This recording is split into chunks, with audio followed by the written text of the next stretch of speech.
Howdy.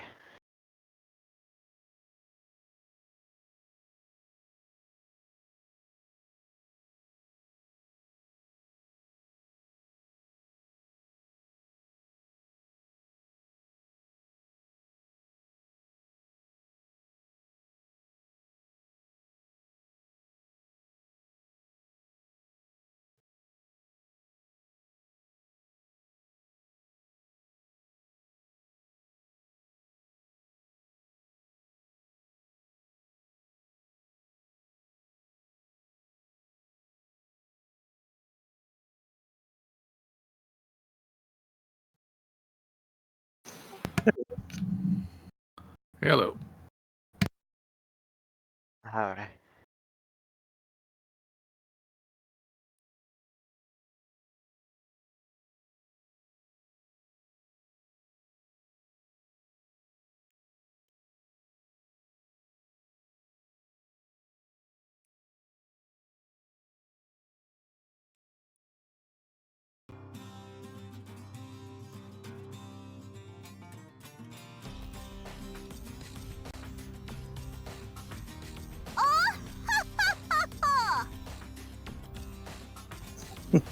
We're all here. Well, the four of you are here. All right. Then I guess we'll get started. All right. Anybody got a backstory cutscene they want to share? Nope. Nope. Alrighty. Let's roll this. Why is it rolling? Why is it saying it's rolling a secret? I don't want to roll a secret. It's weird. Let's try again. Oh, it's so like grayed out. That's weird. All right, 451. That is definitely a moral quandary, or at least an ethical dilemma. So I understand if everybody wants to skip this one tonight, but let's give it a gander. Let's see what it's got. 451. Ethical dilemma. You really like your neighbors, and they are a great couple. The only problem is they throw wild parties occasionally. You think that they're into drugs, and I guess we should clarify, illegal drugs, maybe even dealing illegal drugs. What do you do? Now, I don't want to know what you do in real life, okay? But I want to know what your character's answer to this is. So, think about how your character would respond to this. Ruminate on that. And then, if somebody would like a third hero point and a third hero card draw, they can give me a summary of what happened last week. Roll d20 into chat. Ooh, a mighty 15 coming in from Black. Halatuk. There we go. Sibling of Huktau, I guess. That's the thing that the kids are saying on the internet now. No, I'm not talking to you. Alright, going once, going twice. Alright, sold to this adorable, this adorable massive frog guy that smells a little dry, you might say. A little dry for a frogman. Perfect timing. The delivery just got here. Alright. Perfect. Alright, so, let's see. Last week on, Outlaws of Alkenstar. Sunset. I think that's what we call ourselves. Alright, we, having to deal with, a series of complications, quests, one might say, where we must let's see, we had to attend a gala, save a man from hanging, and then also save that man's girlfriend, from their mystery ranch, somewhere. We decided to do some research, learn about these quests. It turns out that the mystery girlfriend and mystery date of death/capture is inside of some necromantic wild magic area that's like 25 miles outside of Alkenstar, where theoretically those who die could rise as undead. Happens more often than you think. Yeah, one might say. Jetri, people go out, they collect some information, find out that where Rangel Feruza fantasy names. Wrangle Perusa is at Arkham. I'm sorry, Ironhold Asylum, where all the supervillains are kept. We basically aren't gonna get. We basically come up with some plot where we're going to pick up a corpse of a man that looks close enough, and then try to do a swap out at some point. Oh God! All that actually happened. Okay. Yes. Yeah. Wow. All right. Keep going. We go to a mortuary, and we get a corpse of a man who looks close enough. Because some people, was it Kelly, I think, who just like is able able to pretend that they are just an investigator. I think Henry was there as muscle because Henry could just lift up, a casket in man, just normally, like you do. So we pick that up. Then we prep and go to this gala. There's a bit of questions about how we're gonna do this. Let's see. Oh no, we just learn more about what the place is like. That's what it is. And we find out that Viewslog, which I think is a Cyclops gunslinger mercenary captain. That's what it sounds pretty cool. Yeah. Overcoming all odds. Overcoming all odds. Yep. The leadsmith. Yeah, he must have taken a special ancestry feat if he is able to shoot people with one eye.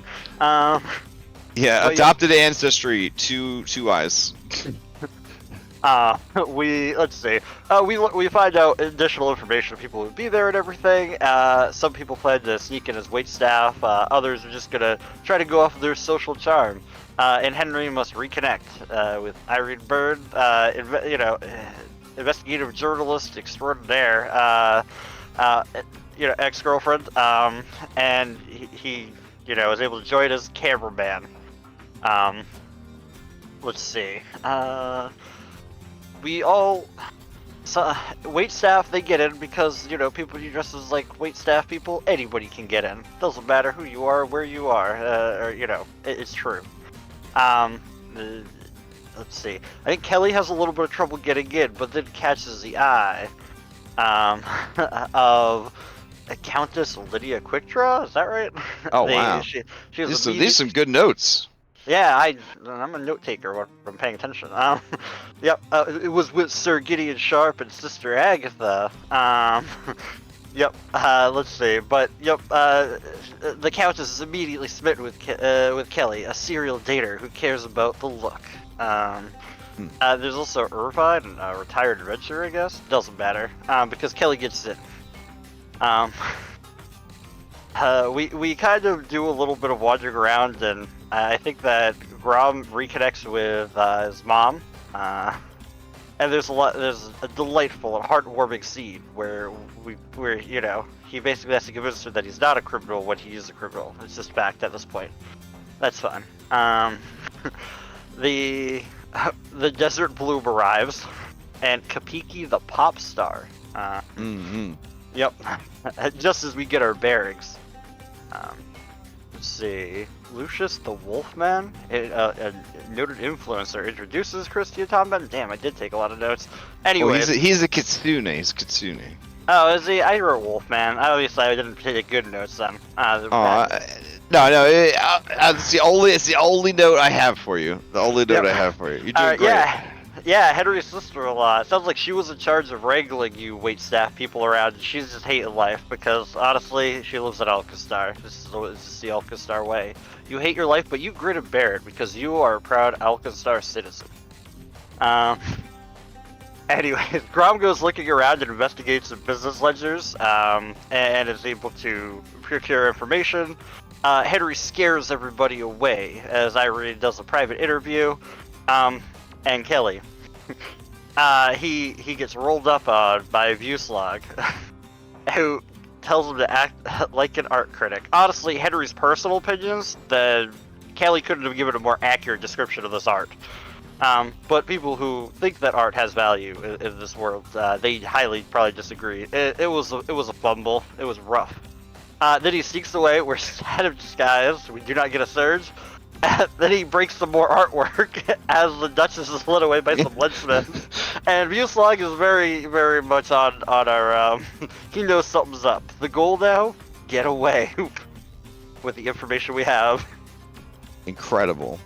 Yeah, I think that sums it all up. Well done. Take your third hero point. Ah, the best one. And then, is there anybody who would like to answer the question? The question. What's the question? If you are interested in answering the question, go ahead and roll d20 into chat. Okay. All right, let's see what we got. Ooh, got a 16 from Thomas Silverheel. Going once, going twice.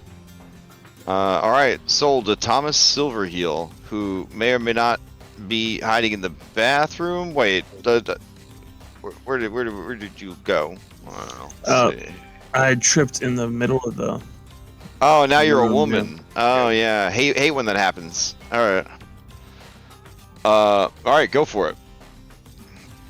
So, Kelly would likely give them one warning. You know, recreational use is fine, but if he catches any hint of them selling, he'll be on them quicker than stink on turd. All right. I mean, fair enough. Makes sense. Okay. You may ask the same question of any willing PC or any NPC who has who you have met during your adventure.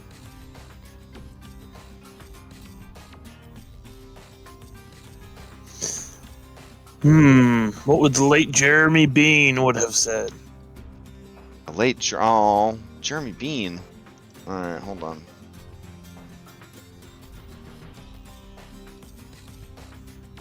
Just because I think that artwork should be flashed up again.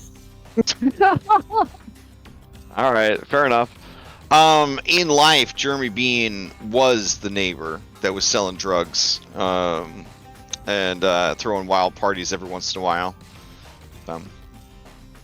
So the answer is, if his neighbor was doing it, he would go and approach his neighbor and either A, put on his Heisenberg hat and say, "Stay out of my territory," or B, try to do like a buddy partner up kind of thing, like build that drug empire the Alkenstar way.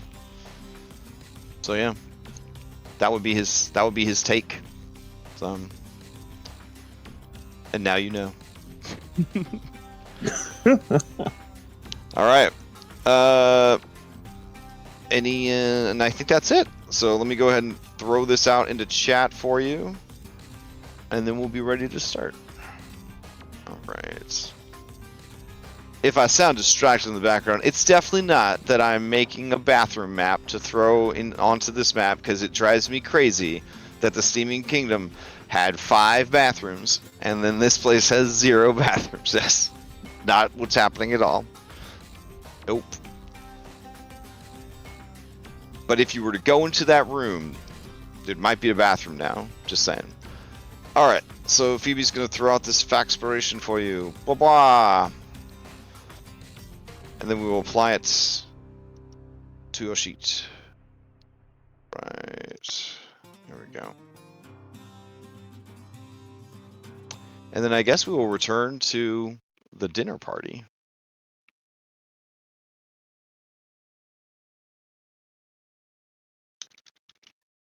Party. Music. Extended.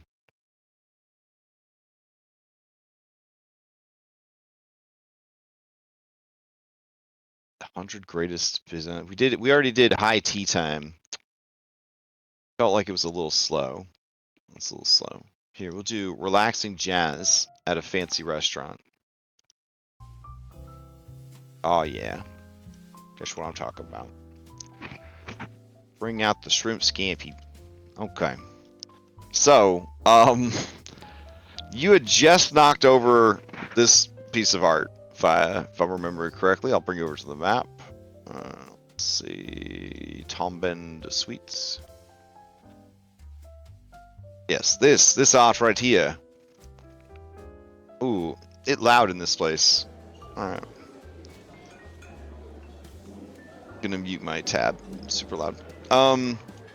All right, there is a commotion. Everyone looks over at you. How could you have done this?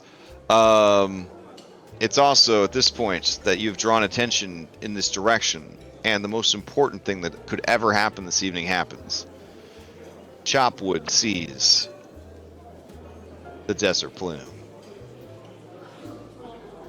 I mean, he had already seen her, and his mouth was dropped open, but now he's going for it. So a lot's happening here all at once. I feel like perhaps the best way to sort all this would be in initiative. So here's what we're gonna do. I didn't install the cool mod that lets me automatically create an encounter with all of you guys in initiative, but it would have been really cool if I did. Alright, so I'll just hunt and peck everybody real quick. Let's see. Rom.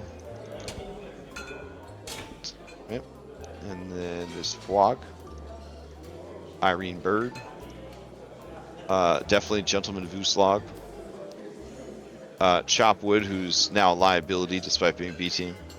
The Desert Bloom, who's always a liability to you guys. This guy. The Lady of the Hour. And then... let's see. These gunsmiths. Who don't want... Jeremy, you're not here yet. Alright. This guy taking a leak. And then over here. Alright, then we'll grab a smattering of individuals who might be important, including Countess Lydia Quickdraw. And, Brom's mom. Oh, and Henry's sister-in-law. Boy, howdy. I was really trying to keep the initiative tracker small, but look at that. Alright, go ahead and roll yourself into initiative. I'm missing to the 17. I want to stress, this ain't a combat situation yet, so you don't got to stress about it, you know what I'm saying? How's your initiative at 17? What happened to you? I failed my DC flat check to destabilize. My time stream. So you see me fluctuate in and out, and I'm late. Wait, you have a chrono skimmer? What does that do? That's a dedication I talked to you about, like. Oh, right. 3 weeks ago. Oh, yeah, because of the stuff that. Okay, yeah, that's fine, that's fine. But it. Oh, that's weird. Okay. All right, then I'll roll everybody else in. All right, beginning the encounter. Henry, you see that shit's about to go down? Question mark? You doubt that anybody, especially a very professional mercenary, would want the bad reputation of having a gunfight in the middle of this party. But it do look like whoever this is, yeah, it could be anybody, has knocked over this. So this woman over here, with a slightly familiar and husky voice, has knocked over this fine art. You don't know much about art, but you're pretty sure everything here is very expensive. Also, shards of glass may have cut Kapiki, who's basically the Ariana Grande of like Alkenstar, complete with husband stealing and inappropriate song lyrics. Like there she is. And of course, the Lady of the Hour that you're trying to get information from, who everything seems to be going south. What do you do? Just a quick question: the leadsmith's still trying to escort her out? Or, well, like, now they're out? distracted with you, and she's angry at you, and they've forgotten that they're supposed to drag. Well, this guy seems like he still knows he's supposed to get her out of here, but she ain't going nowhere until she gives you a piece of her mind. All right, but Henry, what's your reaction to the situation? Henry is unsure and would like to delay. All right, Henry delays this move. All right. Gentleman Vuslog sees an opportunity here. He's going to say, he's going to move towards the scene gingerly. Well, you know what? That's hard, right? When you're a big boy, there's all these things. All right, so he's going to move into the open area under the chandelier. Under the chandelier, of course. A good place to stand when you're a bad guy. And he says, Does there seem to be a problem? It seems that you've made a mess, madam. I'm going to have to ask that you be detained while we get your information. You may have to pay damages. And that's his turn. Let me know when you want to jump in, Henry. All right. Well, I'll let Thomas do what they're gonna do, and then go from there. Kelly McLean, who's also Thomas Silverheel, who's also this mysterious woman from the bathroom. What do you do? Putting on my best feminine voice, I'm going to turn to entitled Let Smith and say, "How dare you push me?" Okay. Let's see. This do kind of feel like a deception is happening here for sure. So let's get just a big fat deception check. This is beyond lying. This is a full blown deception. I'll use a Okay. Oh, okay. So I say in D&D land, we'd see that 21 deception and be like pretty damn good. Nobody in the game has any way to mitigate incredibly high deception skill. But over here, 21 at this level of play, I don't know. All right, you gonna re-roll it? Let's see. Yeah, and I'll use the Faxpiration just because. I mean, I wouldn't commit till you see it. No. Yeah. Okay. As you go to utter those words, there is sort of your feminine voice catches, and you let out like a long kind of croak, like a croaky gravel, and then living in a highly magical place full of weird things. It's less the change in your voice, but like the almost exaggerated effort you made to appear upset. That they look at each other like, and you see that they're reaching for their nightsticks. They're gonna ask you to come along quietly on their turn. So you have two Pac-Mans left. All right, we're going to use one to stand up, Okay. and we're going to use the other to jump out the window. You're pretty high up. Okay. Fucking hey, that's all right. Hey, Like listen. 20 floors up. That's incredible. All right. So I don't want to create an embarrassing scene here because this is a really cool thing that you're trying to do. But I am going to need that athletics check to smash through the window because they got a lot of storms in Alkenstar, and this is a rich building, so they got pretty strong glass up here. So, like, if you're just trying to like Kool-Aid Man or Juice Golem your way through, we're gonna need to see that. Okay, 26, pretty good. All right, so you charge the window. You a beefy guy. Like you charge. You got weight on you. You charge the window. This woman charges the window and just curls up into like a tight like ball and just smashes through the window. It is so unexpected that the leadsmiths do not use opportunity attacks. They are just like, what? And we did establish that this was very high up. So hold on a second. How high is a 20-story building? Jesus Like fucking 200 Christ. plus. I don't know where how tall the closest neighboring place is. Let's try to grab onto anything as it falling down. Oh, that, yeah. I mean, that there is that. Okay. Let's see. Okay. The average height of a story is okay. Common estimates: 20-story building. If it had high ceilings, would be about 200 or more feet. Wow. All right, we'll go with 200. So what we're gonna do is we're gonna say that there is another building nearby that you could try to grab the ledge of, right? However, this building is not as tall, as you can see the roof, as the building that you were in. We are going to say that it is still 100 feet below this one.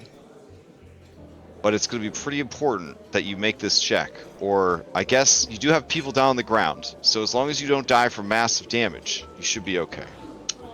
Alrighty. So let's see. Grab a ledge, we'll throw it into chat. I like how we're keeping the music, like, kind of chill for this, even though it's maybe one of the most ridiculous things I've seen so far, in Pathfinder. Alright. Grab an edge. You fall from or past an edge or handhold. Your hands are free, so you're good. When you fall off or past a ledge or other handhold, you can try to grab it, potentially stopping your fall. You must succeed at your choice of acrobatics or reflex save versus the climb DC. There isn't really a climb DC for this, so I'm just going to set it at the DC of your level, which would be... I have a chart here, hold on.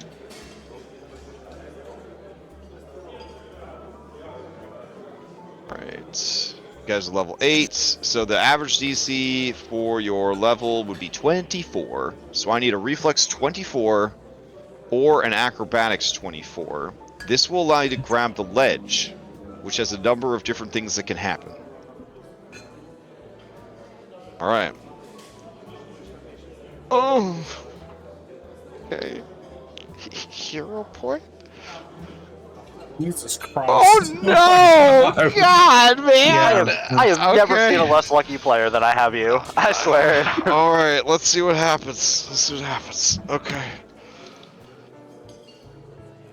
Okay. Can we give him one of our whatchamacallits? Guys, I need as a community for you guys to accept that bad dice rolls are part of the game and that we have to live with them. I really need I'm gonna have to have a fucking come to Jesus in this community. There's only so many times we can reroll dice. Alright, so let's see. Falling damage. Treat falls longer than, if you fall more than 5 feet, when you land you take bludgeoning damage equal to half the distance you fell. So 100 damage. To die from massive damage in Pathfinder 2e, you have to take damage that takes you to your negative value, I want to say? Let's see. Massive damage. Have you ever seen a single attack that deals an amount of damage equal to half your total hit points or more, and it doesn't kill you outright? No, that's gotta be a Pathfinder 1 thing. Alright, hold on. What's the massive damage rule in Pathfinder 2? There we go. If you ever take damage equal to or greater than double your max hit points. Okay. Alternatively, if your DM is in super hardcore mode, this I didn't know, guys. If you ever take a single hit equal to your bloodied value, your GM can require a DC 15 fortitude save. If it fails, you die. I don't think I want to play at that table. Like, maybe if we're using like something to generate our, it takes too long to make a Pathfinder 2 character. I don't think I would. Yeah, I mean, also, at what point are you failing a DC 15 fortitude save other than low level play? You know what I mean? When Kelly rolls. Bro, that is so mean. The dude just took 100 points of damage, is prone in the street down below. I appreciate Kelly's sacrifice, and Jericho will be there to save them. All right, so everyone screams. Jericho can't ignore the screams of innocent people, so she runs over to check it out. As she sees, I guess at this point, I'm gonna throw up a poll. The poll is titled, "Did the hat fall off?" 100%. Of course.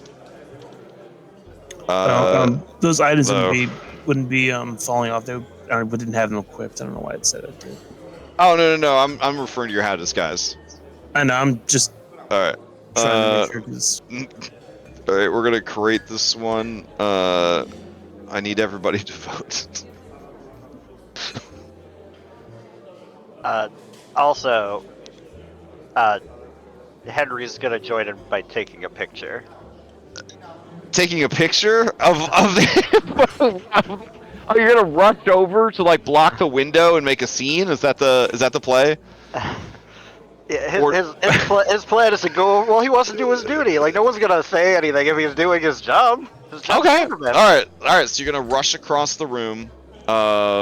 So we'll say He hops across the room. well, sure. If you It's give me a performance to see how froggy you look when you're hopping across. terrible. I only have a +2. In fact, he just walks like a normal person. Oh no! All right. So walking like a skeletal man of some size, this frog carrying a very expensive camera crosses the room, and I guess you murmur something to the onlookers. Yeah, it's like no, he's a cameraman. Oh, he Out of says the way. nothing. Out of the way, and he just takes the picture. All right. Well, I mean, it's a little more involved with the camera. You start setting it up, you get your silver nitrate powder ready, all that shit. You know what I'm saying? But yeah, now you're blocking the window. Now you're And blocking he's the yelling at people. They need to get out of the way. It's the whole thing. Out of the way. We need to get this. All right. Fair enough. Fair enough. People have to know. This guy says, this guy is honestly just. Hold on, I'm gonna choose music. I think the band would have stopped at this point. Wait, there is no band. They're just piping in music. All right, never mind. Keeps also, going. is there any way to know where the chandelier is tied off to? Just out of curiosity, no reason. This particular chandelier is nicely bolted to the ceiling, but a well-placed bullet would definitely dislodge it. Yeah, but this is one of those ones that you have to inconveniently like climb on a ladder. You know, the ladder that killed my grandfather. That ladder. Yeah. The one that did not kill me. Same ladder. It gets around. All right. So let's see. Yeah, Hopeful is having a crisis. They're like, I didn't. What? Shit. I mean. And they look over and they see Nora. Nora's just traumatized, just staring. Like, what have I watched? What? Push the narrative. He pushed it. Yeah. What happened here tonight? This is horrible. They're gonna spend their whole turn having a crisis. All right. Entitled though says to the boss. There we go. Shouts to the boss and says, "Don't worry, I'll go down and get her. She's not getting away, boss." Gonna start heading towards the elevator. But because of Pathfinder, he has to push the button for the door and wait for it to show up. All right, Dishonest. It's gonna come out of the bathroom into this room, and he's gonna get filled in on what happened. Can't believe what happened. This is crazy. Detached is not as detached as they would like. They keep peeking over because that was some wild shit. They can't get over it. Grom, back in the kitchen. It's you're not back in the kitchen. You're in here. Okay. So you might have heard a change through the wall of like people screaming, like crash. people are. Yeah, there's a loud there was a crash, then some murmuring, then a loud crash, and then screams. All right, so I had found this book that I'd been paging through, trying to get information from. How far through that have I gotten? Is there still like a lot for me to read? Have I got the information I need, or? You can give me a hidden society, and then I can give you a general sense of how well you think you're doing. All right, let's see here. Mind GM roll. Society.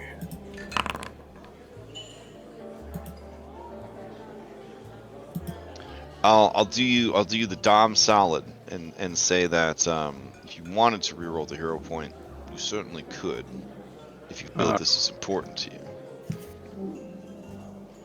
Oh, that went. Sorry. Gotta make it secret though. I thought it would go secret. It was secret before. All right, here we go.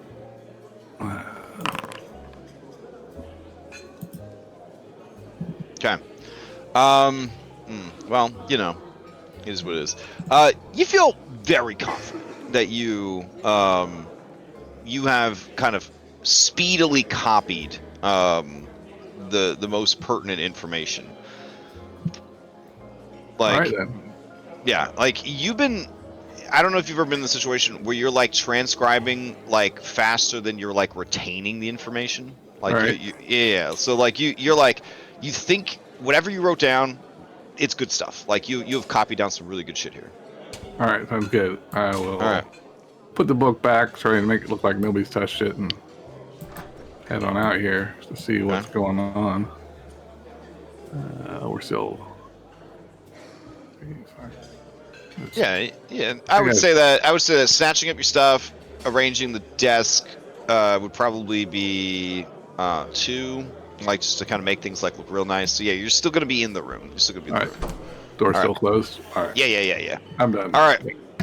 The Countess is fanning herself. She can't believe what's happening, and everyone begins to gossip and scream and cry, and someone shouts, "We need to call the shield marshals. This is terrible." And then Vuslog says, "Oh, there's no need for the shield marshals. We are private security. We will speak with them when they arrive. If they're, which is not your concern." And with his one eye, he looks nervously over at Christia Tombend. Christia Tombend is devastated by what has happened here. This woman has stolen all of the attention away from her.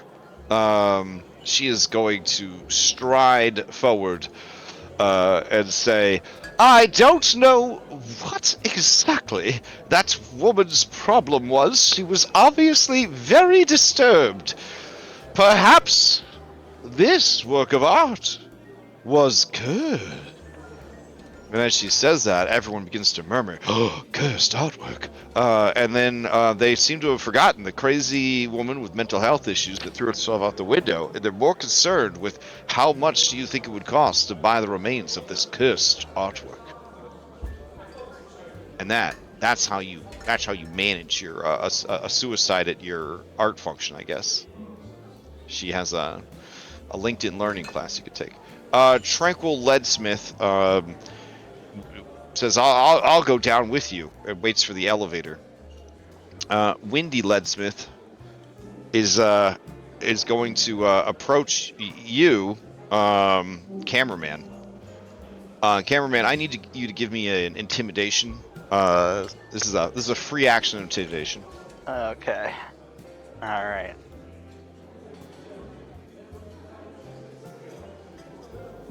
Okay.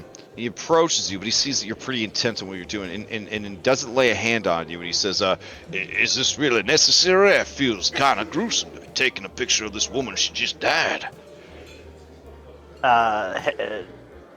Flat tucked. Narrow, froggy eyes.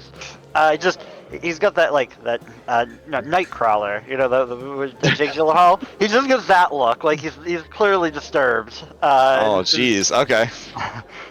Because intimidating prowess, so he can just use his physical form to scare people off. All right. He puts his hands up in a defensive gesture and backs up. Jet Reed, to you. Jet, did you see what happened or only heard it? I was right here. Oh, yes, so I guess you only heard what happened. This beautiful woman right here, Nora, head of staff, she's looks like she's struggling real hard to keep it together. She's seen something horrible. Okay. Seen something. From what you gather, a woman threw herself out the window. Oh. Yeah. I'm gonna comfort her. Okay. All right. So that's my first pack, man. Just to comfort Nora. So, all right, sure. What do you need? A diplomacy? That'd be a diplomacy for sure. Yeah. Unless you're lying to her, some people get comforted by lies. I'll lie to her. Okay. All you gotta do is say everything's gonna be all right. That's the biggest lie ever told. Okay, let me check. Yeah, she buys it. All right, I'm gonna, as my third pack, man, I'm delivering things. I mean, as my second Uh-huh. Pac-Man, I'm delivering things. So I'm gonna go back, and on my way back, my third Pac-Man and mutter is to keep up, how my retail life and waiter life and all this grinds me down. If only I was brave enough to do the same. As I walk away. Dang. All right. That's my turn. Okay. Latuk. Did you witness that scene? I think he did. Okay. At first it was like, Jet better not try to fuck my sister-in-law. Now it's like, wait a second, what's happening? Oh yeah, so you watch as your sister-in-law swoons a little bit as that handsome young waiter comforts her and walks away. Mm-hmm. It's been a long time since her husband was murdered. Those lonely nights. Flatak makes a note. All right, play passes to the Desert Bloom. The Desert Bloom is going to move here, kind of away from the scene, and then she will sort of gather others to her that they might gossip and discuss the horrors that they've seen tonight, etc., etc., etc. At this point, Woodchop is going to start rushing up to her in a daze. Hopefully, Woodchop does not knock over anything. Would anyone like to roll the flat check to see if Woodchop knocks over anything? Kelly, go ahead. All right. Hell yeah. Grom rolled it? Okay. Yep, so somehow, as he staggers, drunk on love, around all the art, stumbling into some of it, he does not knock any of it over. Alright, beautiful. Back in the kitchen. As you return, Jet Ree, Grom's mom motions for you to come over. Okay. She says, you're friends with Grom? Yeah. Oh, he is a good boy. Yeah? Best boy. Has he done any crime while he's been with you? He I told me that he's not doing any crime, but I'm suspicious. Let's see. Is it considered? I'm thinking. Is it considered crime if it's government sanctioned? Ooh, Only if you get caught, right? As a former police officer, you would say, of course not. When you are the law, how could you possibly break the law? All right. Which is maybe the same thinking that Loveless and her friends have, but that's fine. I will lie to her and say, yeah, he most definitely is not committing. Okay, give me a deception for Grom's mom. Oh no. She's hard to lie to. Do you let it go? I'm gonna let this one go. I'm gonna let this one go. Alright, even though Grom's mom has Brock eyes, something that he did not inherit from his mom, yeah, you hear like the shattering of glass as any illusion she had that Grom might be a good boy go out the window. Her suspicions ring true. All those times that he said he was doing chemistry in his room, he was probably doing the drugs, smoking a drug behind the door. That's what the smoke was. And with his little brother there, his little brother only has one lung. And he's always smoking, making the drugs. She's devastated. She just starts sobbing into the rotisserie pigeons. Okay.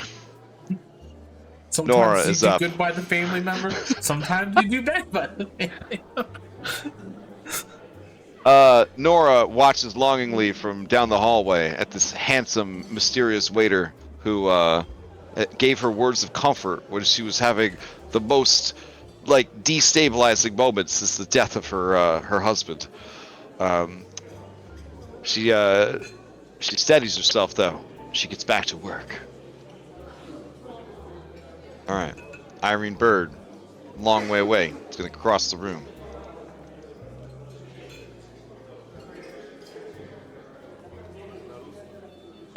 and she says, Miss Tombend, I have to know, what is your reaction to what's happened tonight? That's absolutely insane. And then Tombend continues with her story that this is obviously a cursed artwork, possibly infused with the souls of dead Geb soldiers. Perhaps their souls infuse the very lightning glass that was harvested from the mana waste to forge this particular sculpture, etc., etc. And I mean, Hlattuck, you've been around a lot of silver-tongued liars, but man, this lady just spins it. She's just spinning it. How dare she bring dangerous mana waste artifacts into the general public then on display? So let's see. Viewslog is going to he's gonna look around. He's pretty sure that if one of you guys was here, one of the Sunset Riders, then maybe others were here as well. That's what he calls you in his dossier. He calls you guys the Sunset Riders. He looks around. He can't find anyone that might be a part of your group, though. He's looking everywhere.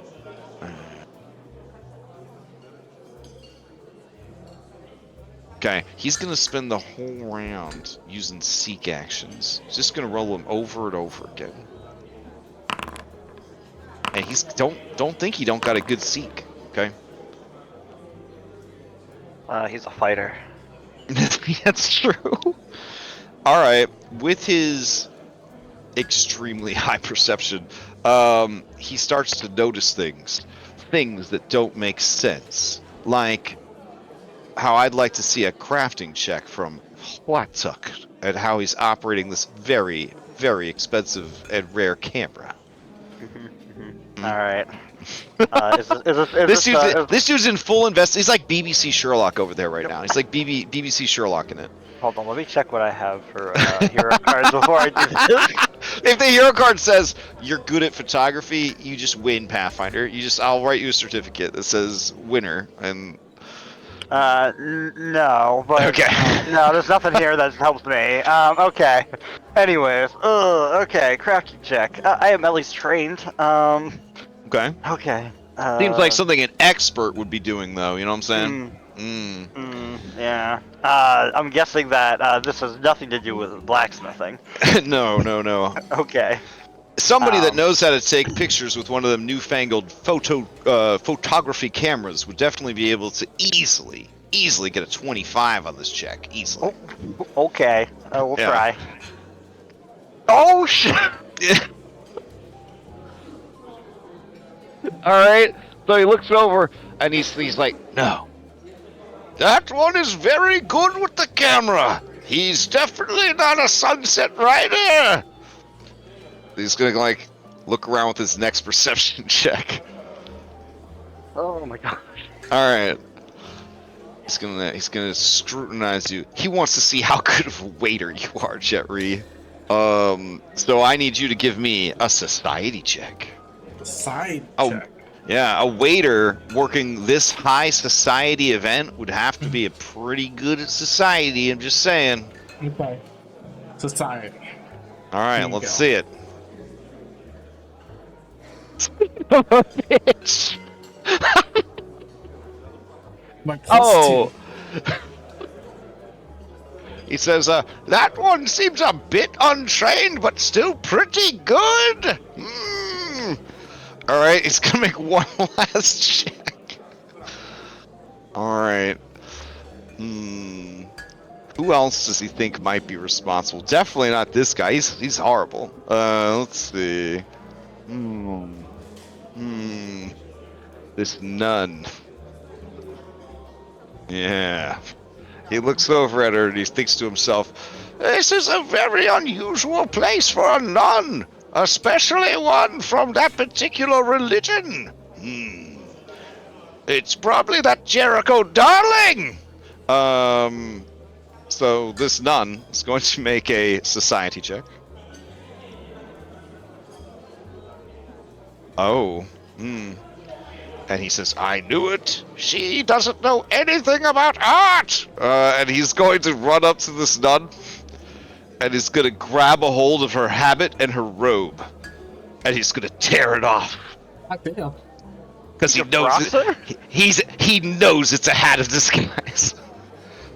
With a terrible rending sound. The habit and the robes are torn off. She stands in her undergarments before all of these people, dying of embarrassment. The Uslog says, "I knew it was you, Jericho! Oh, darling.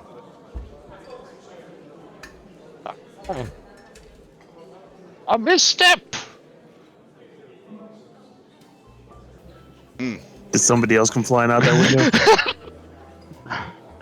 Free action, Henry just whispered That'll- to Chris. Yeah, he's in your light. Down on the street, Thomas Silverheel, who is a sad woman, who is also Kelly McLean. Give me a death save, please.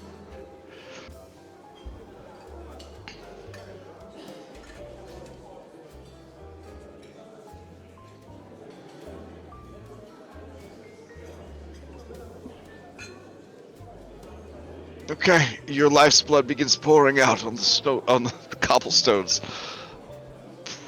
Up top, you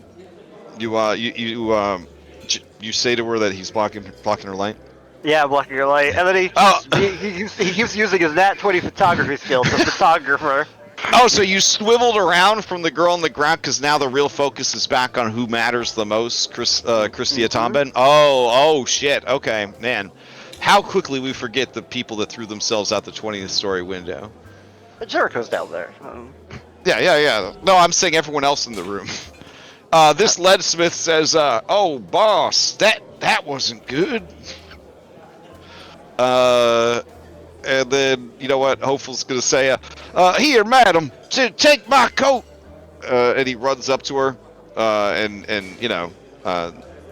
takes off his trench coat, and covers her up. She's just having a panic attack. It's horrible.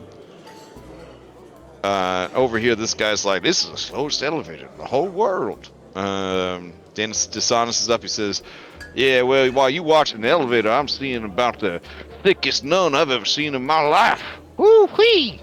Then Detached over here looks at his boss like, "Dang, bro, I looked up to you." Grom, to you. He'll open the door. Okay. Door is still open. He'll move out. I'll move to there. Oh, as you move to there, Nora notices you and says, "Where have you been?" Chopping onions. Do you know that mysterious, handsome, Kitsune that you came in with? Are you friends? Well, I know him. I think of him as a friend. I don't know if he thinks me as a friend. That's such a great Grom answer. Why do you ask? Oh, Did she you do says, something wrong? no, this is going to sound ridiculous. I can't believe I'm even asking. Is he single? As far as I know, yes. Oh man, okay. She kind of like brushes some hair out of her eyes and stuff, and she looks hopeful. All right, Grom, what else you got? Has 2 actions to get to there. He's gonna Give or take, yeah. He's gonna spend an action to do a search just to see get an eyeful of what's going on out there. Okay. Seek roll, and that'll be it for him. Okay. Trying to see if what all the commotion's about out here, if it's obvious. Okay. Apparently, Gentleman Viewslog has disrobed a nun in front of everyone. This is after a woman jumped out the window. All right. Well, that's my turn. Oh, also, there could be a piece of cursed glasswork out there. All right. I mean, in the city with wild magic, I guess they're all kind of used to seeing a lot of wild stuff happening. All right, Countess Lydia Quickdraw begins to gossip about how thick that nun is. They must be eating good in the nunnery. Christia Tombed says, "Oh my goodness, Gentleman Vuslag. Inappropriate, sir. I would ask that you excuse yourself for the rest of the event.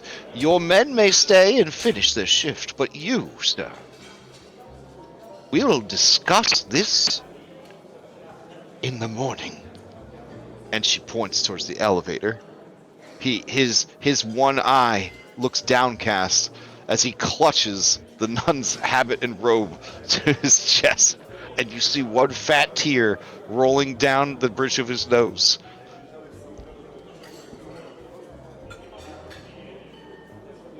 All right, Tranquil Leadsmith says, yeah, it is a slow elevator. Windy's got nothing. Chat to you.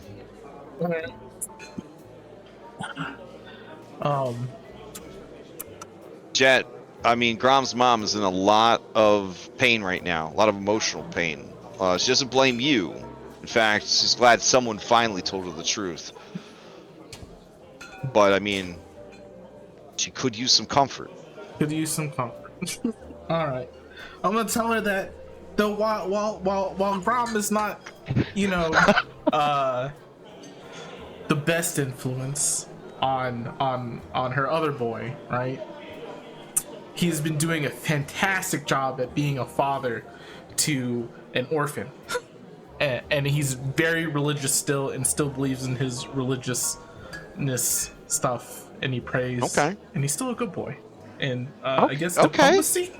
Yeah, that is diplomacy. Those are all true things. No one would ever say that those aren't true. Except maybe all the people he murdered with that wild search. I will give Grom the reroll. Okay. Hey, get the reroll. Oh my god. No, it is what it okay. is. Okay, she says, should a drug dealer really have a child?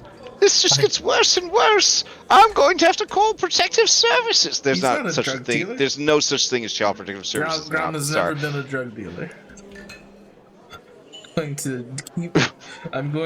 see Grom. Sorry. She's a concerned mom, and she's off to the races now. She's off to the races. I see Grom. I'm gonna walk over. This is my other Pac-Man.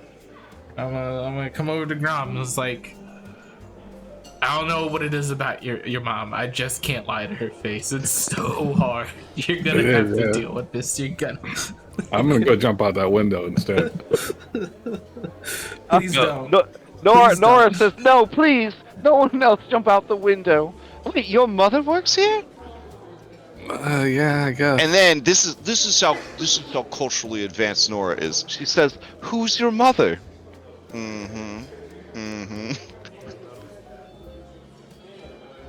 She's back there chopping onions too. Her name is apparently Grom's mom. It wasn't provided in your dossier. I know. Oh, all right. Listen. I'm glad I surprised you. I'll tell you what your mom's name is. It's Grama. Grama, okay. It's gonna be confusing if Grama ever has kids. All right. So Grama. Okay. Excellent. Oh, she says, "Oh, she's such a dear. She helped me get this job. Actually, she said she had 2 sons. She was so proud of them. Said that they were working in the religious field. Yep. Used to be. But that they had gone away for college. Mm-hmm. Oh, you must be back in town. Yep. Working this job to pay for college. Yep. Ah. This is my good friend Jet. Oh. She looks at you and she says, Hey, Jet. Hello. I know this event's gonna go kind of late, but I have a babysitter for the kids. Maybe you want to get a drink afterwards.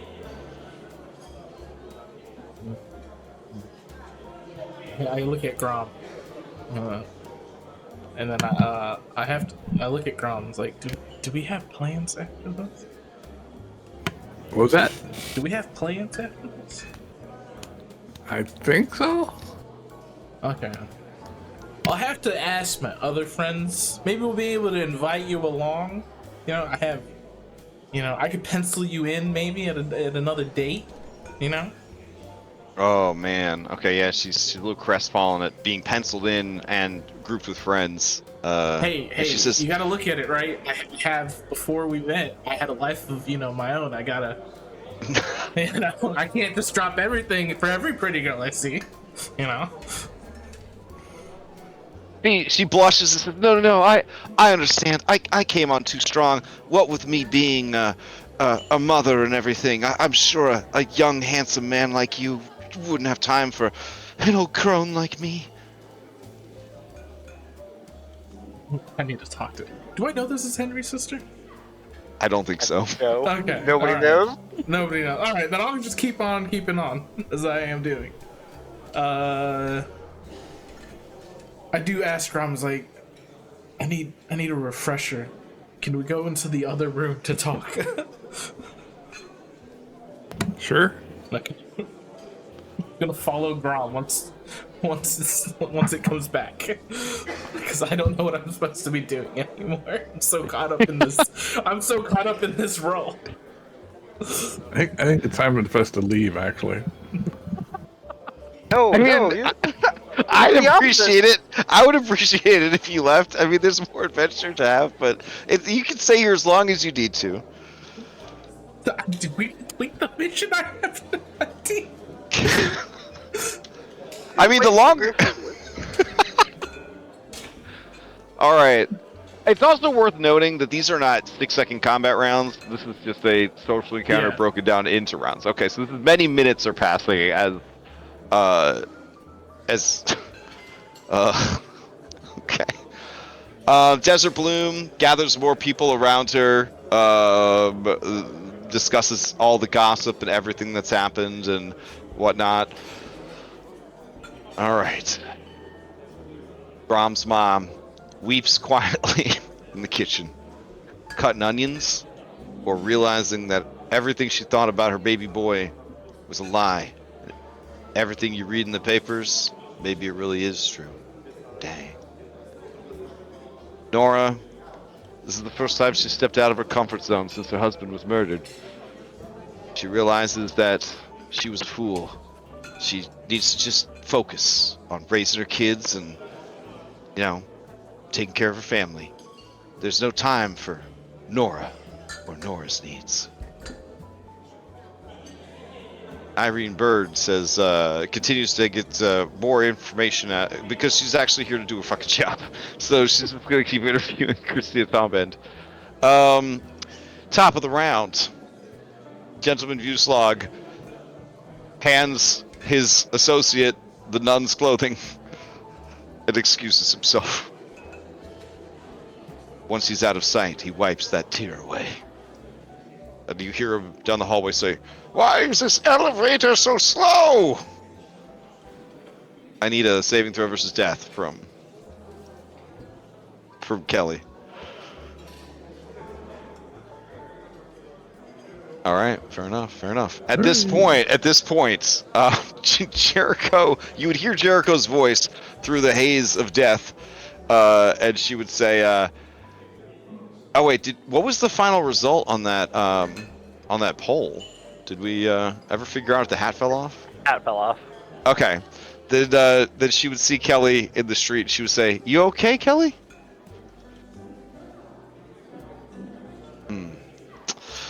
All right. She'll rub her gloves together, and they'll do that superheated spark healing thing. And I guess she'll just empty a charge into your chest, resuscitation style. Let's see, what is that feature called? Explode? No, we don't want that. Master Overdrive. It's in here somewhere, I swear. Gadget Specialist. Searing Restoration. Haha! Alright, we'll just check this real quick. Oh, critical failure. I should probably re-roll that, right? Otherwise she would blow up. Kelly? I don't think so. Just herself. Oh, okay. She'll re-roll. It's fine. Hey, damn, that's a hard roll to make. Okay.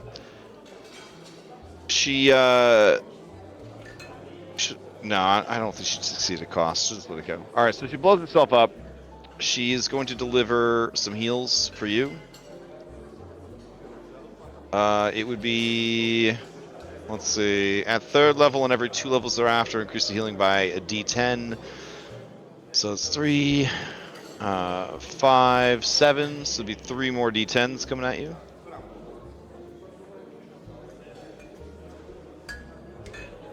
Okay. You have been healed for a total of 20 health. And then she says, yeah, we should...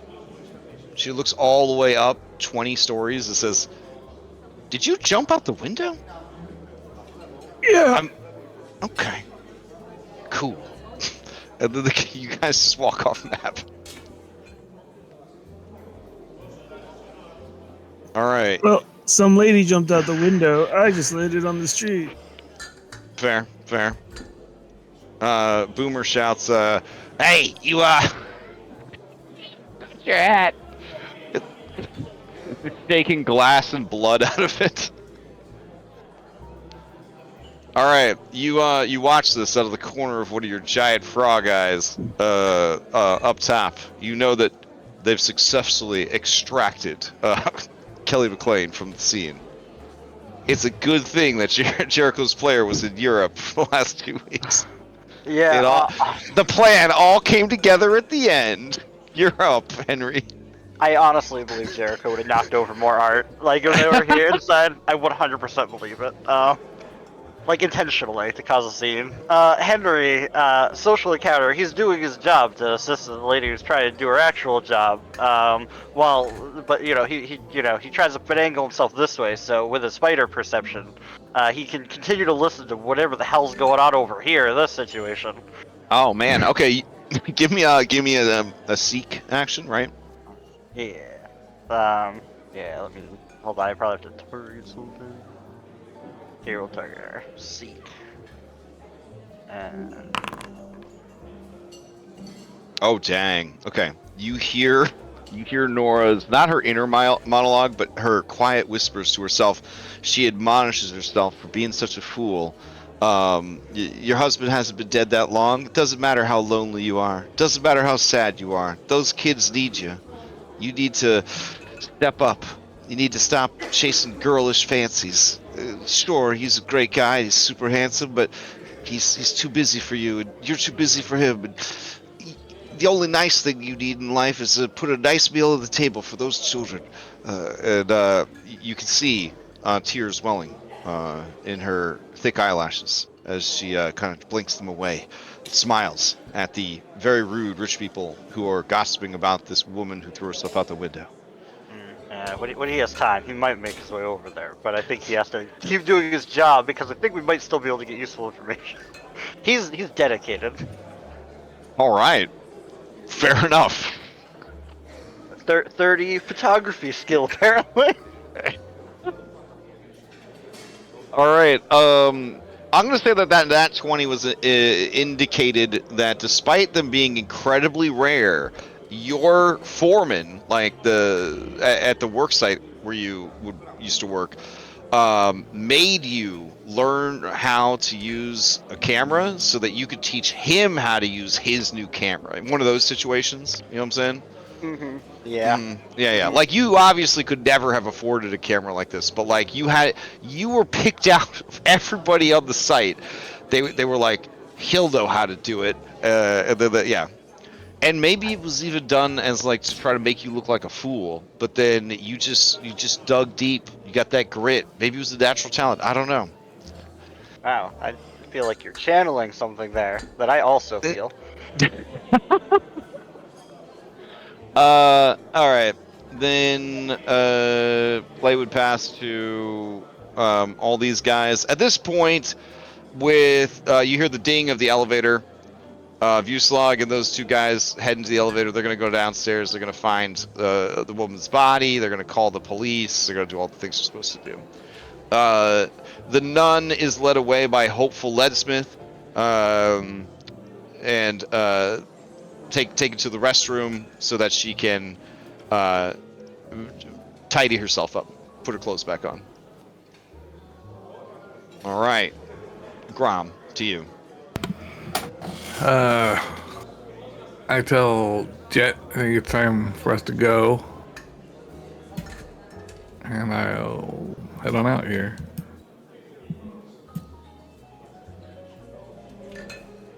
That's right. Oops, Close the door on me. I'm having problems. There we go. I'll bump into this frog guy, Okay.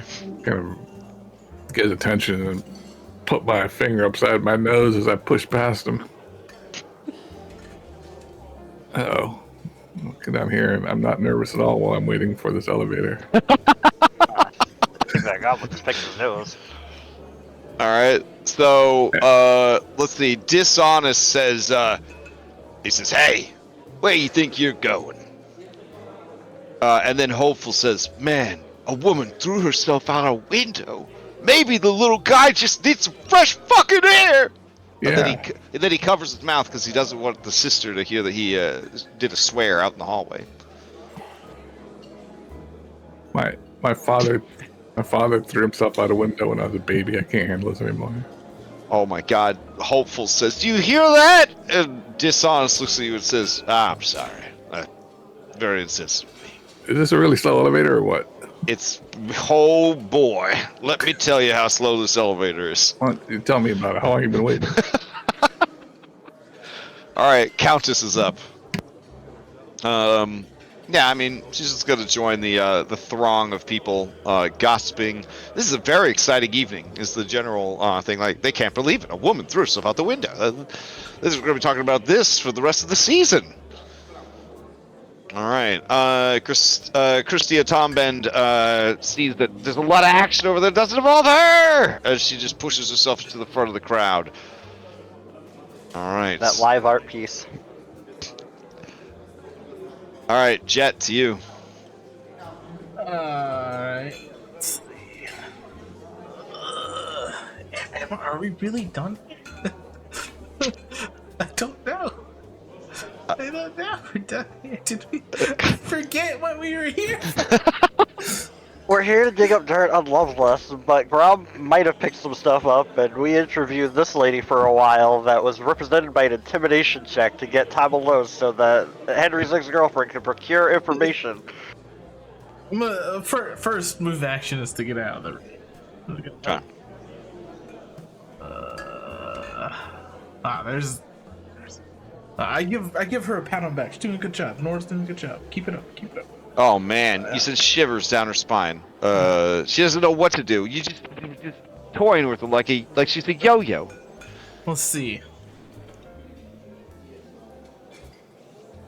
Using double speak. Henry, with your incredible fighter perception, you notice the effect that his offhanded gesture had on your sister-in-law, who's in mourning. Using my double speak. Irene leads in and says, "Isn't that your sister-in-law?"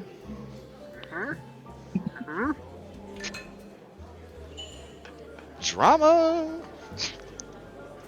I'm going to ask Henry if it's time for us to take our smoke break, which in double speak actually means that should we be leaving now?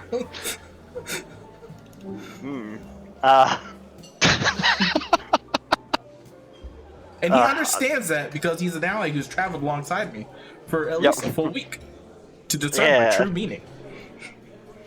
Then in that case, it's like, are we good for a break, boss? I assume she's smart enough to know what's going on here.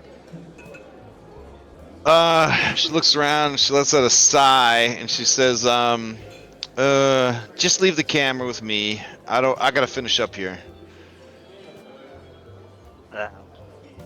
It's break time. You get the sense that she knows that you want to leave, but she doesn't want to leave. Yeah. Yeah. All right. She said she'll meet you halfway. She says, "All right, meet me at the bar at 3 a.m.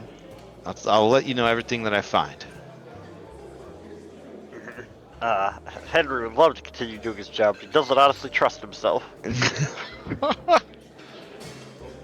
All right, she takes the camera equipment from you. She checks it with Nora, and then she proceeds to slink about in her evening gown, still wearing newsy hat and cigarette dangling from her mouth, getting all the gossip, the news. Apparently she's got a real honker of a story she's working on. All right. If you guys would like, you can head down the hallway and get out of here. I have to Jack take here, care. Henry's ghost. I have to take care of one thing as we leave. Okay. As we get ready to leave.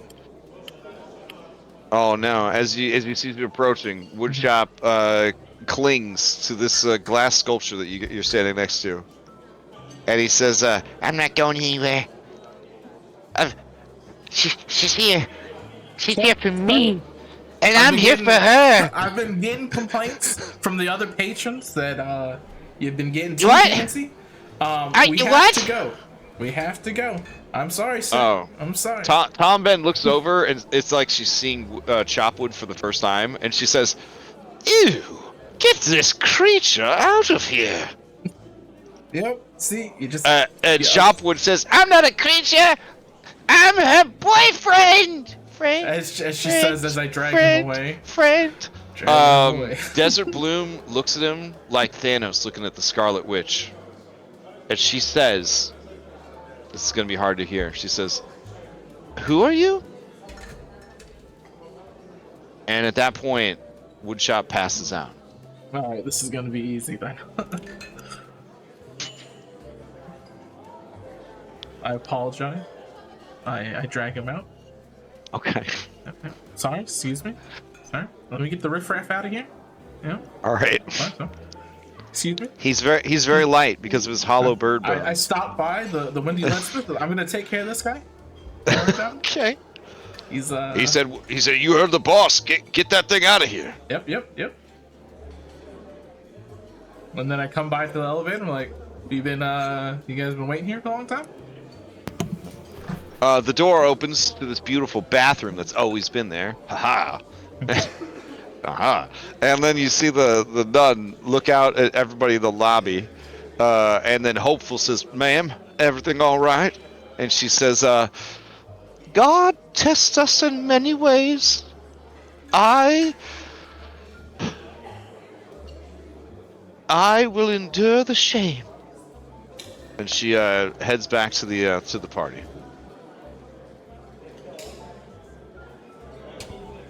Hopeful, he whispers to you, Jet Ree, excuse me, and he says, "You don't know, can nuns get married? I think I'm in love." As nuns, no, but they can always renounce, their nunhood and then marry. So, what I'm trying to say here is, you have a shot. He rushes off. He's hopeful. Good, that's one less person to bungle up the elevator. Okay. Henry, you catching up with everybody in the elevator, or? He's gotta do a thing first. He goes up. He just, pretends to be fiddling around with this camera equipment, just making sure it's good 100% before leaving. And he just, in a skeleton froggy Henry combo voice of doom, just grumbles out. It's like, doing these jobs, they kind of suck, but you gotta find some time for yourself. Also, I think that fox man, he's a drug dealer. And then he leaves. I mean, obviously, if she wanted to, she'd try to cut him off, but he just leaves like that. I think there's just been too much tonight, and then this strange, scary-sounding frog man delivering these hard truths to her. She just stands there with her mouth open like a goldfish. This elevator, huh? Tell me about it! Alright, so 5 minutes later, you guys are headed down the elevator, listening to elevator music. Alright. Elevator fight. What do you do? Not look at anybody.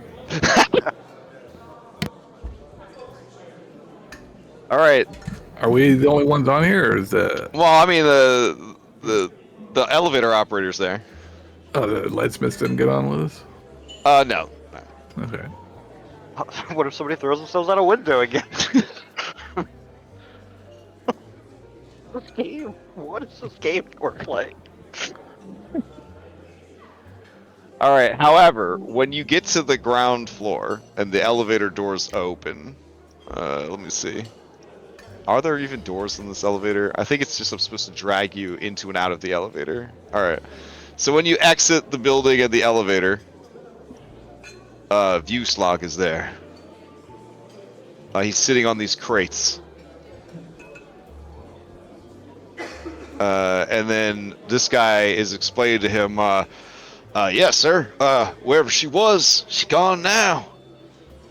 Just a lot of blood leading off into an alleyway. We followed them, but looks like they, we lost them when they crossed the canal. And Vuslog says, this is so aggravating. I know the Sunset Riders were here, but why? They probably wanted to take that woman hostage and ask her questions. And then the guy says, this guy, he says, well, I don't know why they'd have to wait in line because that reporter lady was asking her all kinds of questions. And then when he says that, the camera cuts to a close-up of Vuslog's face, and he says, the reporter! Interesting! And that's the scene you guys come into out of the elevator. He turns and looks at all of you with his incredibly powerful eyeball, scrutinizing all of you. I will. What are you doing here? There's still a party, I imagine. A party I'm not allowed to attend. And he looks away so you can't see his sadness. I quit. Too many people jumping out of windows. I don't need this kind of hassle. Traumatic. Gathering information. Wait! What did you say? Nothing. Are you gonna? reporting Are we having a chase scene now?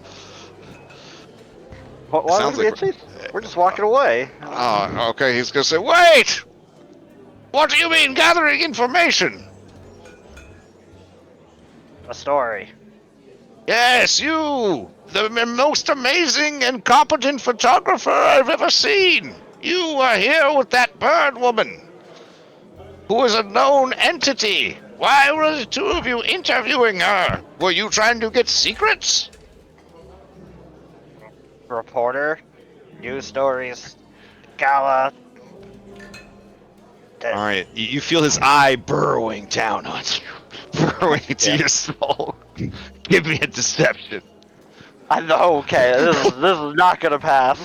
There's nothing. I got nothing here. Hold on, is there a murder my enemy immediately? Hero. I can't. Nope. Alright, I guess I'm just gonna have to rely on the fact that I got nothing. Anybody got some random bullshit that you can pull out right now? No? I'm coming into the middle of this after taking care of Doggo with Kona. Grom will start. Oh wait, crying. Jet wasn't here the whole time? That would've changed everything. Nah, I'll roll if I have to, it's fine. Yeah, no, I mean, Jet's with you guys. No, Jet, as you guys were walking away from Vuslog said that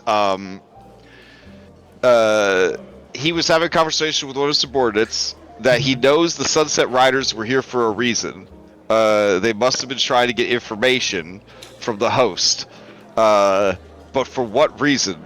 What did they want to know? Did they want to kidnap her? Why were they here? And then the subordinate said, well, if they wanted to ask her questions, they would have had to wait in line. She was with the reporter most of the night, and that's what he said. The reporter! And that's when Henry and you and Grom exited the elevator, And then, as you guys were walking away, Grob said that he quit because he was too traumatized by everything that happened tonight. And then Henry said, I was just trying to get information. And then Vuslag, desperate to redeem himself to his employers and honestly to himself, chased down Henry to ask why they were there that night. Why were they doing that? Obviously, he's a professional photographer and she's a well-known reporter, but what were they after? What did they want to know? And then Henry started just saying words. Yeah, well, it's a story. I mean, what? I'm a photographer, not a questioner. I'm gonna do my best, right, on this deception.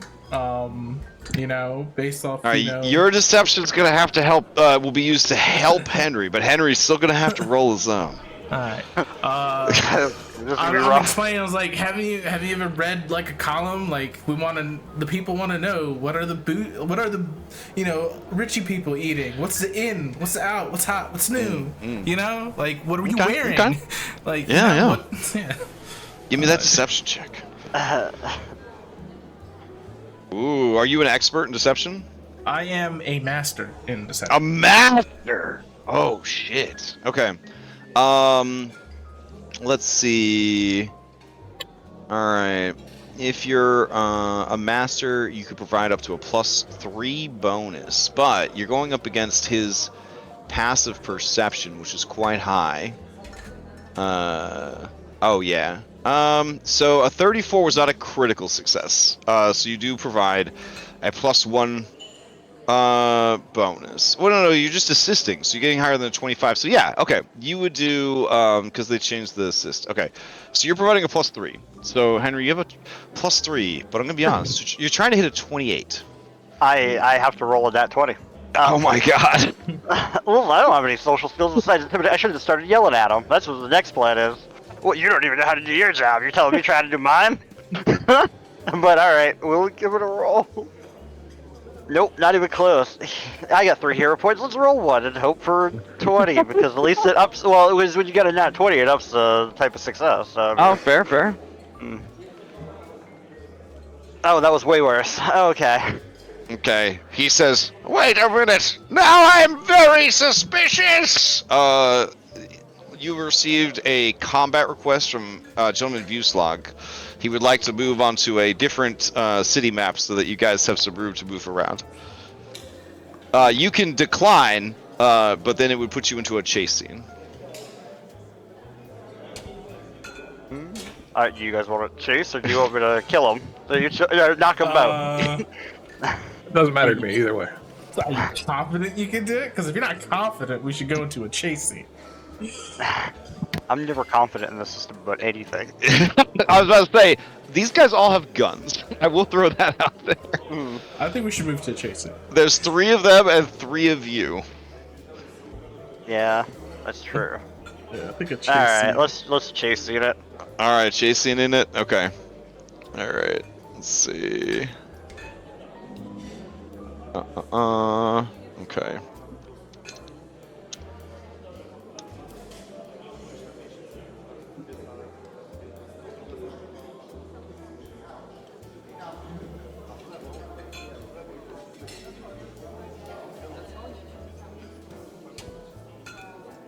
Hold on a second.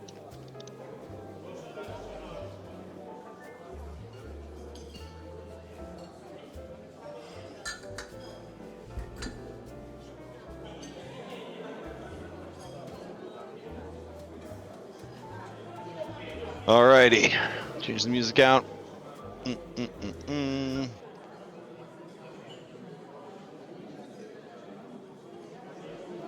in the Richie part of town? Oh yeah, you're in the super richy part of town. Perfect. Fancy.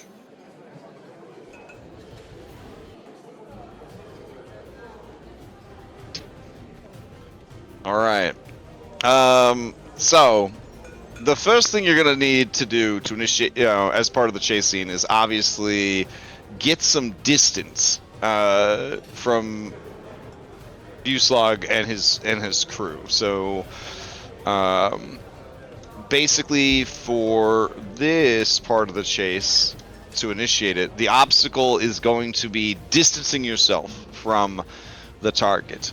The recommended skills for this one are deception, or I liked where your head was at, intimidation. Like maybe he doesn't want to chase you, kind of thing, which would give you a chance to kind of start the chase. All right, so let's see. PCs attempt to escape. They'll go first in initiative since they're being pursued. It's usually best to start them one obstacle ahead of their foes. Blah blah blah. All right, we're not starting one obstacle ahead of their foes, so you have to do well in this first round. Like this is how you're going to get that distance. So I will end this encounter and put you guys into a fresh encounter. Also, I think at this point, Jet, you'd probably have to pass Chopwood off to Henry. Okay. Okay. So everybody roll into initiative. Either way, you guys get to go first, so I'll move the bad guys to the bottom. Okay.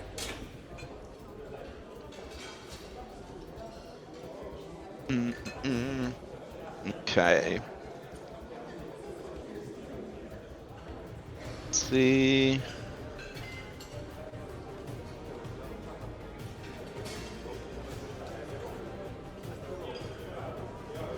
All right, there's only 3 of you in the chase, so we're gonna need two successes per round to kind of get past that obstacle, essentially. I will choose All right. deception for me.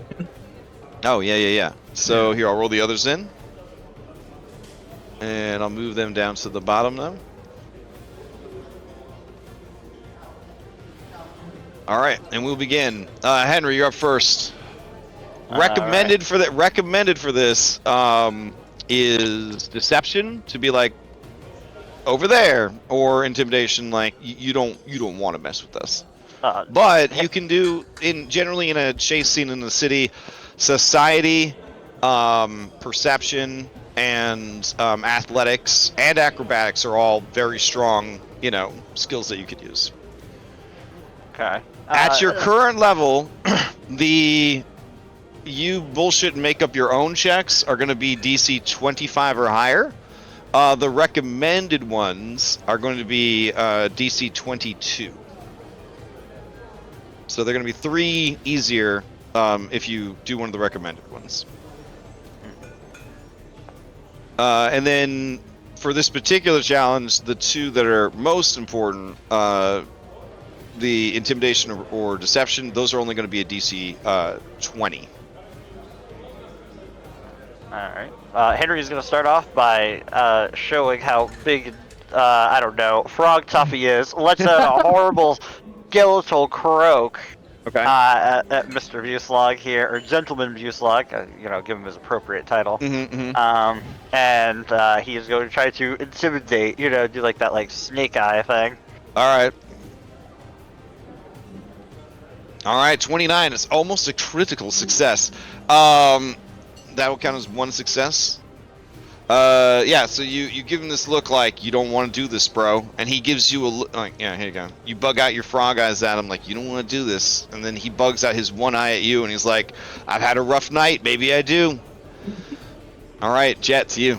I would like to call Gentleman Vuslog's gentlemanness into question, as he had just disrobed a nun, right, and deceive everybody around us into viewing him, to maybe he needs to pause and explain the situation, see what would happen was.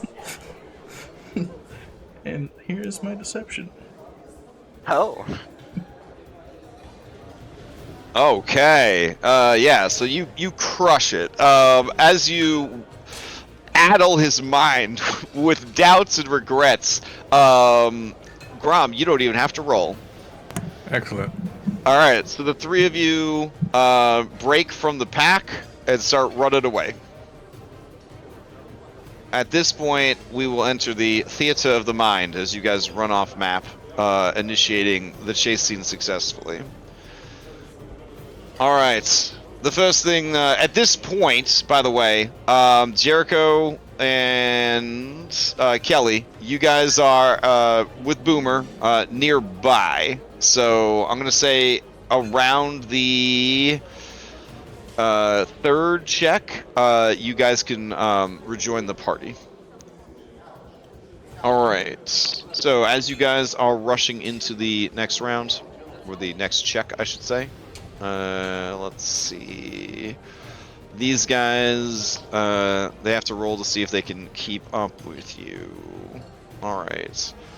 Let's see. He is going to use intimidation on himself to try to psych himself up to be like, it's not that bad. You could do this. Here we go.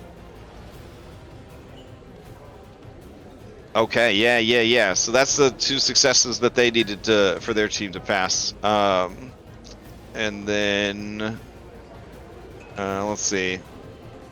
One of his dudes will also roll. All right, yeah. So they're keeping pace with you guys at this point, going into round 2. Alrighty. Round 2. Now we'll do a random initiative for everybody each round. So hold on a sec. Or as you know, random is the Pathfinder math will let it be. Henry, you're leading everybody away across a sky bridge, but because you have entered a chase scene, the universe starts to become unraveled, which you've probably realized by now. So as you're running across the sky bridge, you guys notice a bit too late that there's an under construction sign. The bridge makes a loud cracking sound and starts to crumble. People below on like another sky bridge below you, they look up like they're in a superhero movie and they're waiting for Spider-Man to save them from this bridge that might collapse on top of them. They just kind of stare up at you with fear in their eyes. So the recommended ones here are acrobatics or reflex saves. Would be the 2 recommended here. So those would be the DC 20s. The DC 22s would be athletics, and then everything else would just be bullshitted. If you fail, you will fall to the bridge below, taking 20 damage from the fall. All right, so Henry, what's the play?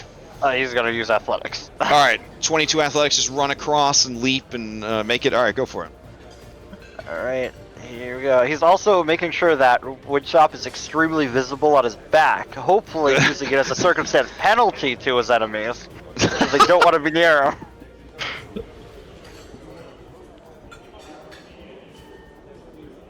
Oh my goodness. Okay, yeah. So you critically kind of run and leap across. One of you may forego having to roll, as with a wood chop under one arm, Henry could throw another person under his arm and leap across the falling bridge.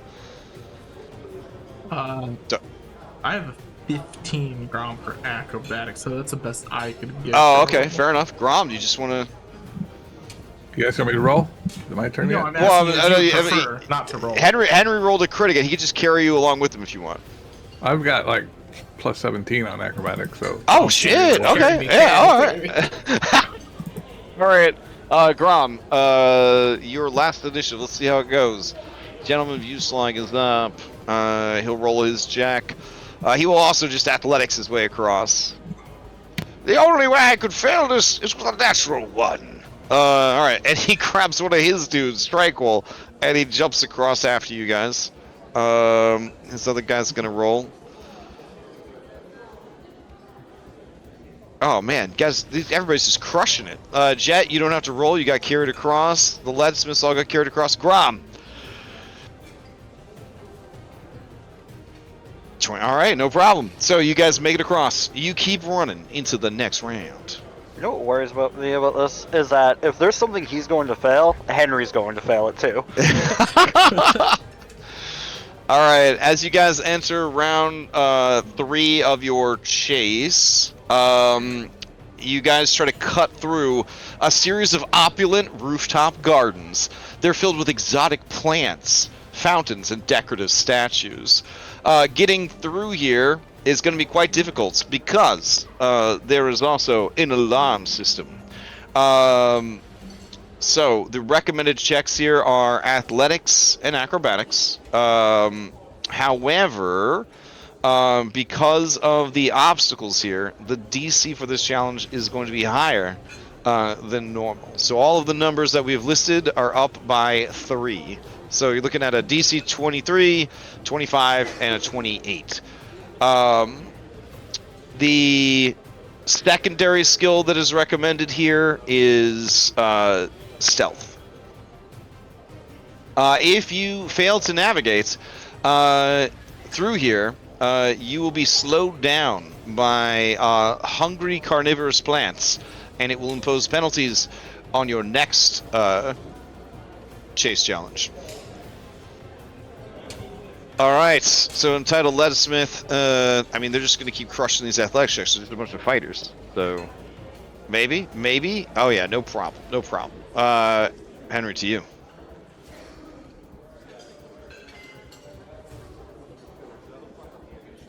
Okay, crushing it. Okay, very nice. Let's see. That is not a critical success, only a regular success. That's fine. Alright, and then Jet, to you. So acrobatics is Acrobatics suggested, would be a DC, yeah, DC 23. Stealth. Stealth would be a DC 25. Alright, I will. Here goes athletics. I mean acrobatics. Acrobatics, okay. There we go. Oh, no problem. Alright. Views log is up. We're really just... You guys are all so good at what you're doing on both sides. We're really just seeing who fumbles it first. Oh, shit. Alright. Yeah, views log, crushing it. Grabs his buddy. Carries him over. Grom, to you.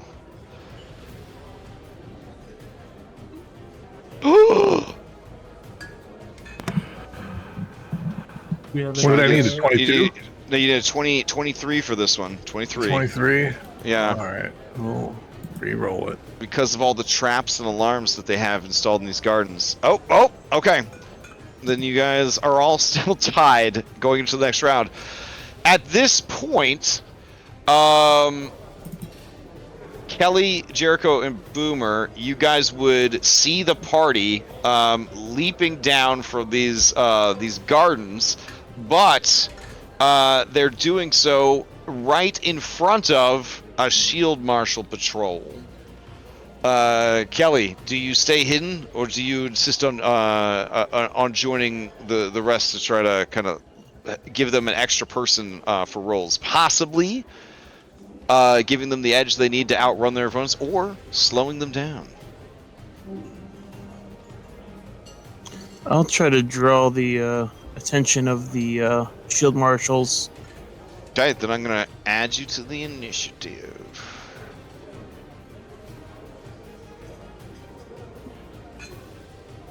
Alright, going into this next round. Let's see.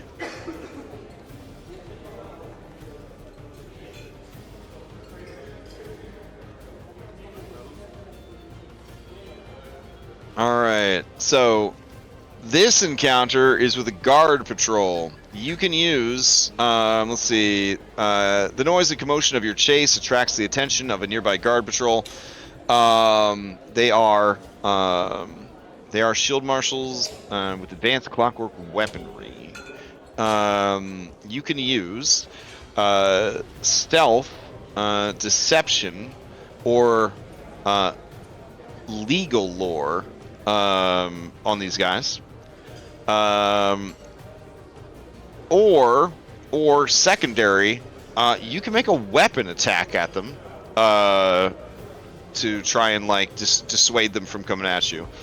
If you do not succeed on this, for each of you that fails, we will add another pursuer, which may increase their chances of catching up with you guys. Alright, let's see. Gentleman Viewslog. Also, for this encounter, now that things are really getting cooking, we're going to keep the DCs up. So we're going to be at 23, 25, and 28. So 23 is the recommended, 25 is the secondary, 28 is none of the above, and you're bullshitting something. Okay. Viewslog is going to argue that he's not good at any of those skills that I'm asking for, so he is just going to be strong and keep running. Oh no! Strong fail. Alright, so as he's running, he cries out, "Ah! Hey! And he's going to start, like, rubbing his calf muscle. His lack of perception there. That perception finally caught up with him. Oh no, there you go. Sorry, it's not as heavy. He closes his eyes and says, "Ah! Eye strain! All of the techniques I learned from my adopted heritage have put a toll on me." Stop I ripping off think- people's clothes. I'm pretty sure if you guys can make it through here with his critical failure, this will be the end of the chase. I go deception, I guess, to Yeah, the- because they're at -2 right now with his critical Yeah. failure. I'm going to try to deceive the shield. All right, yeah, brokers. stealth and deceptions are the top. Stealth, deception, and legal lore are the top ones. A rich man is sexually assaulting my small friend. He's chasing us. I'm gonna reroll. Oh, okay. I'm gonna go for reroll.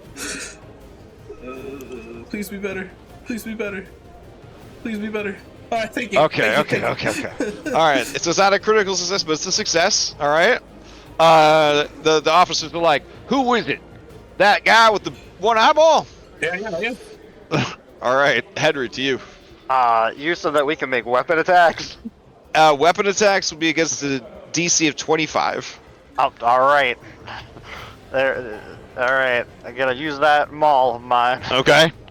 I'm assuming this is you're smashing the ground in front of you, like don't come closer kind of deal, or Yeah. Oh, yeah. okay. Not good, but that's All right. fast, right? Yeah. You menace everyone around you with your maul, and the cops are like, "That's the biggest frog I've ever seen," and that is a success, barely.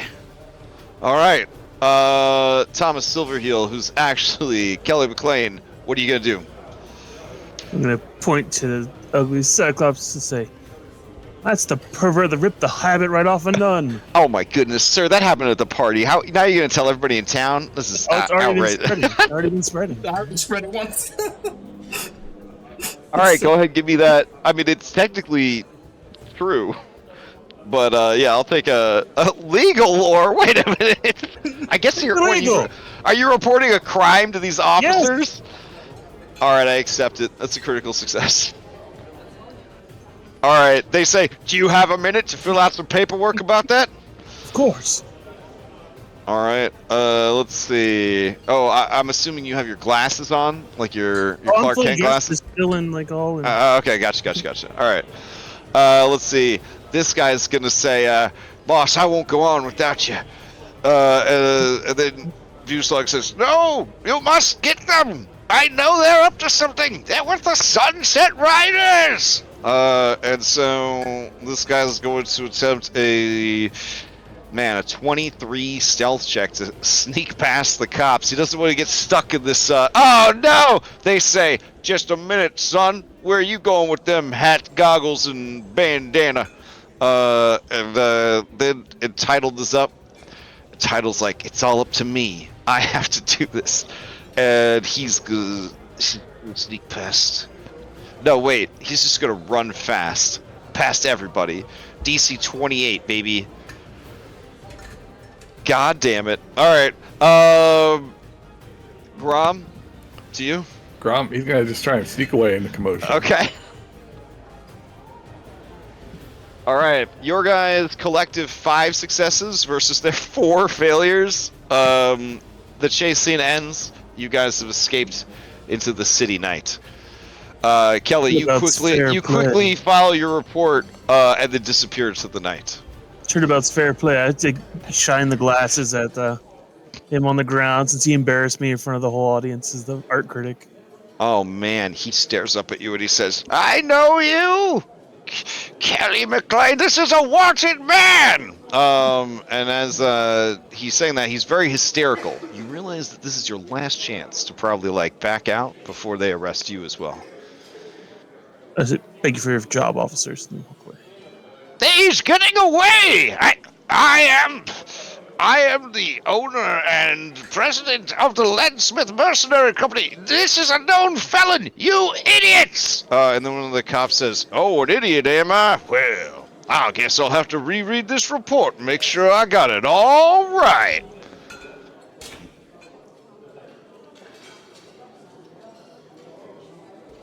Take you guys back to the map. I don't even know what's happening in this session. Jericho missed out on one of our most ridiculous sessions. You're gonna make him feel bad. Ah, No, they're listening in chat. They said they were going to be hanging out in chat. Don't make them feel They- bad. They're dying. They got the travel flu. They're feeling horrible. Yeah. Ugh. Yeah. All right. City at night. There we go. Evening in the city ambience. A city of thieves. Dark city. Oh man, how dark is it?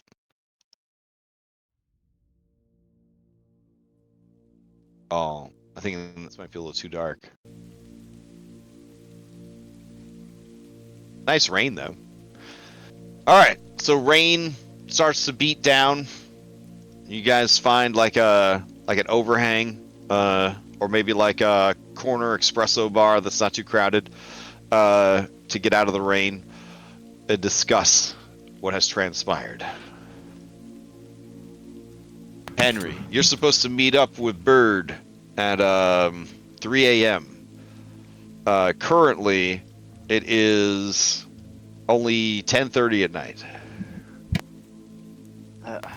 I'll be honest, Fuck. family. I did not learn anything. Grom pulls out his notes. All right. As Drum pulls out his notes, all of you are filled with a great confidence because this boy copied a lot of stuff down. Can I read my writing still? Yeah, you actually rolled. I can scroll up for it. A lot happened since then. But thanks to the power of Saint Dom, the patron saint of telling players that they rolled badly on a secret roll or they might want to roll again, you went from 2 to a nat 20. Nice. Yeah. So, with all of that sorted, you have a lot of notes here. All right.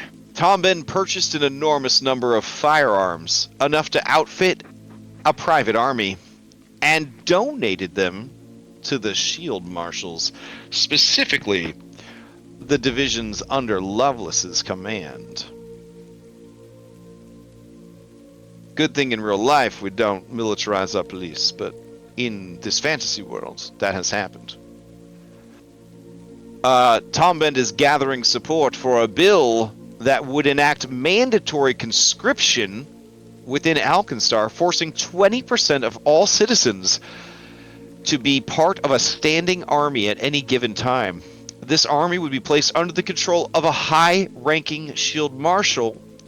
Deputy Angelique Lovelace, as a senior officer with decades of experience and a history of command, will be a prime contender for the role, and you even have a letter of recommendation that's already been written before the bill has been passed. You also find the conscription bill itself in its latest draft, and notes about it It faces dim prospects as many feel the shield marshals and Alkenstar's other defenses, like the gunworks massive cannon, the Maw of Rovagug, are more than enough to defend the lands of Alkenstar. You also find out that money was transferred from her account to let's see, what looks like a shell company. It is called let's see, it's called Sugar and Spice Travel Tours.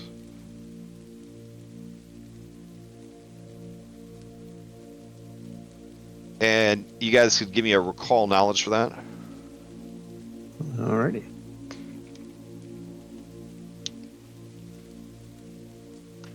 Henry declines.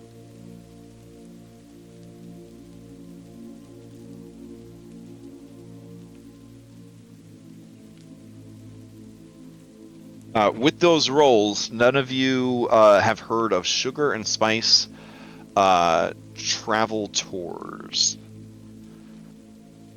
Though, Jet, you are confident that this money, like the pattern of what it's being used for, it's just a way to give money to someone else without giving money directly to someone else. Let's see, what else? Also, you see that she has correspondences from someone named Ebrium. This is apparently a mage from Nex, who she has been in contact with, and the letters all seem a bit flirty, but the latest one says that he can't wait to see her in person. He'll be coming to the city very soon. Oh.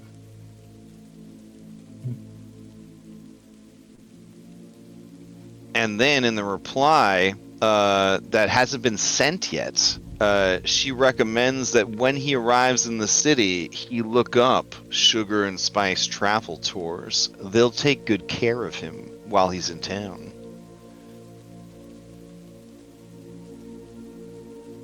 Okay. Yeah. Well, let's see. I passed on that information, of course, to my allies. I was like, would this be good in the news? Like, if we just put that out there, like, what would happen? Maybe we could go to the Sugar and Spice place and check it out ourselves. Yeah, because if we drop that information, who knows who's going to try to report? Like, it still has to go through processing. Wasn't there news about, like, how the kaijus are awakening early? What if that's just a plant now? Because the gun won't be ready, so you need something backup.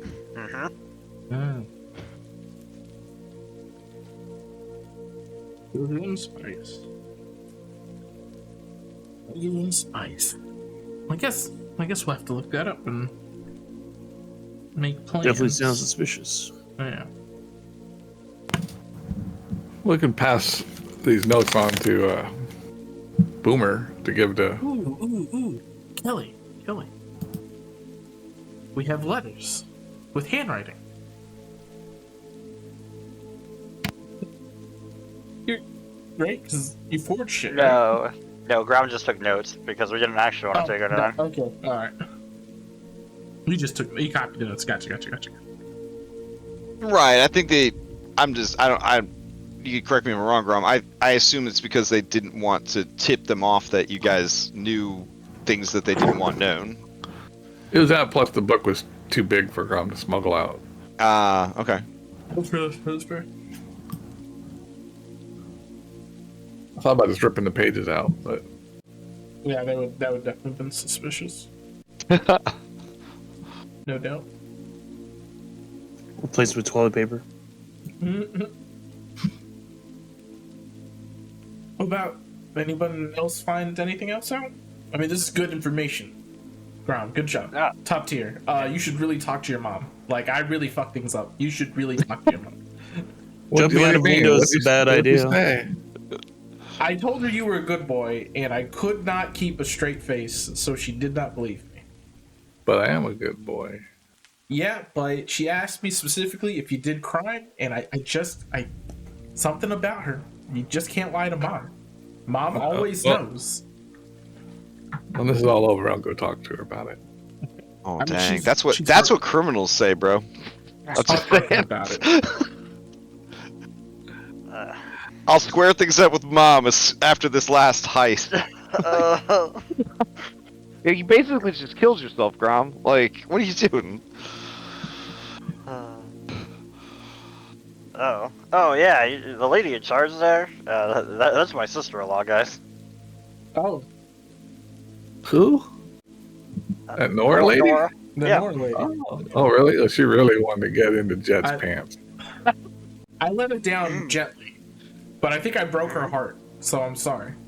I think I solved it. Don't worry. I hope so. You know me. I'm good with words. They say.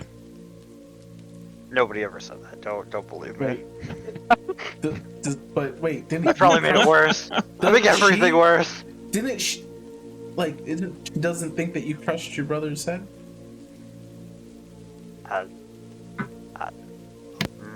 That conversation hasn't happened that I'm aware of. I think But I did know nephew make it Levi home? doesn't. Yeah, He didn't bother to check in with his mom? I don't know what he's doing. He's not following him around, getting caught. No, Well- I'm pretty sure he quit his job though because the airship terrifying. You can have that conversation with her when I have that conversation with my mom. I'm not gonna commit to that like that. No. He just sees the Black Doom token on you.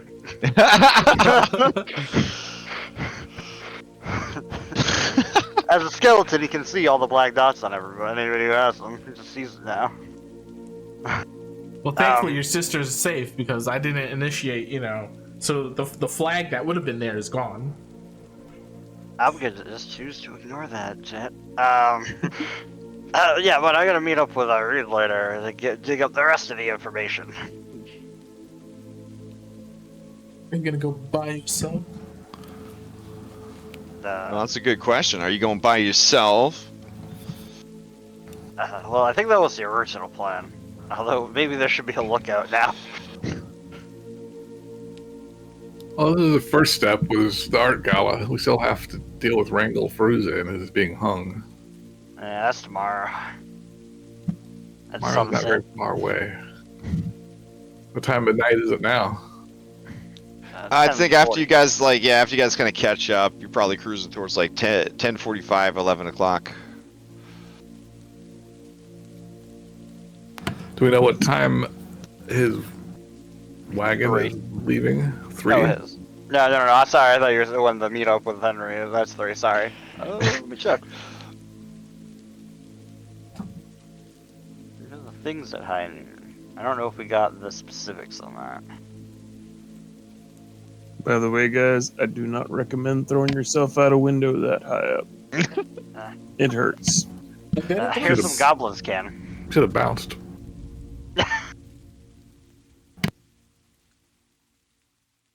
I was trying to figure out how much damage ground would take, but I'm not sure the order of operations. I guess we'll worry about it when it actually happens. Well, the math's there. Like, if it does 100 more damage, if it does like 100 damage, like, I think you just half literally what you fall. So you get 50 damage, right?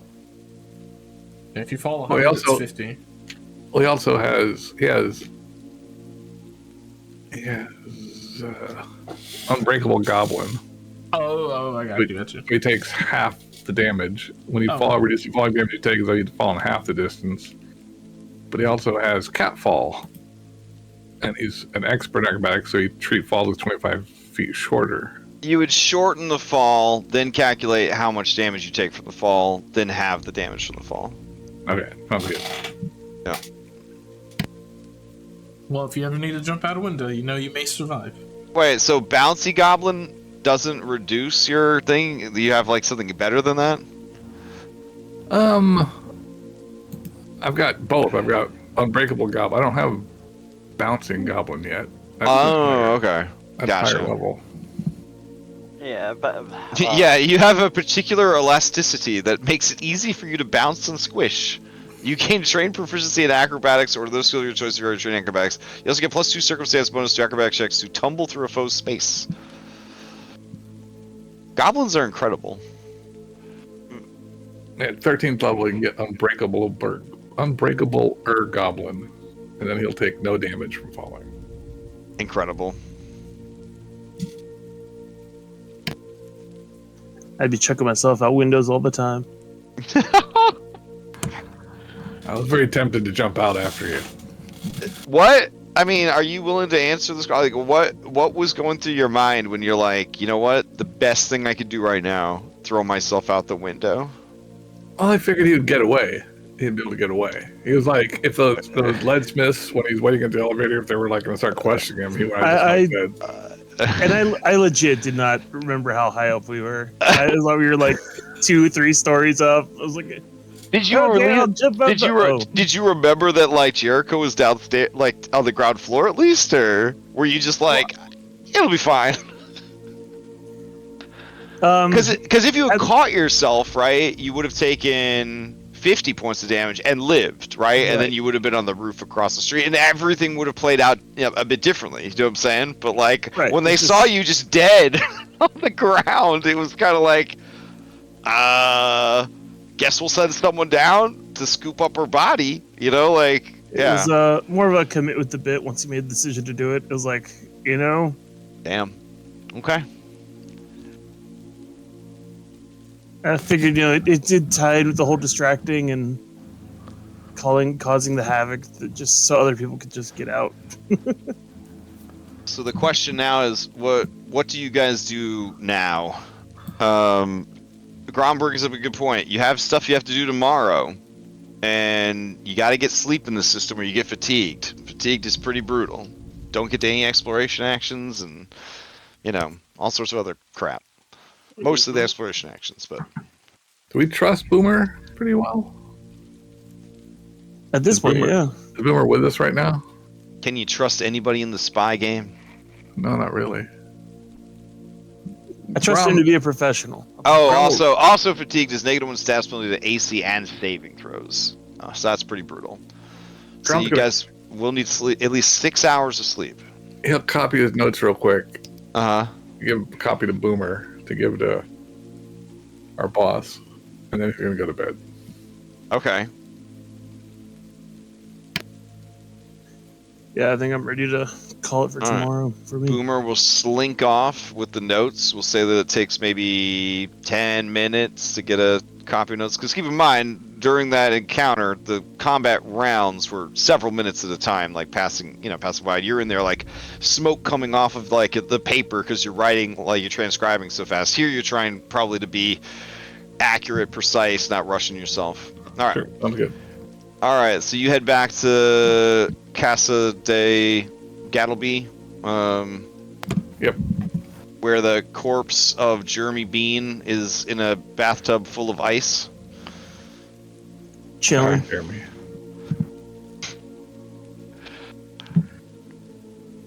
All right. Let's see. Is anybody going with Henry to meet with Bird at 3 a.m.? That's suspicious. We need... Oh, also, Woodshop, who's no longer Chop Wood. He's back to being Woodshop. He's so listless. He's so brokenhearted. I'll try and cheer him up a little bit.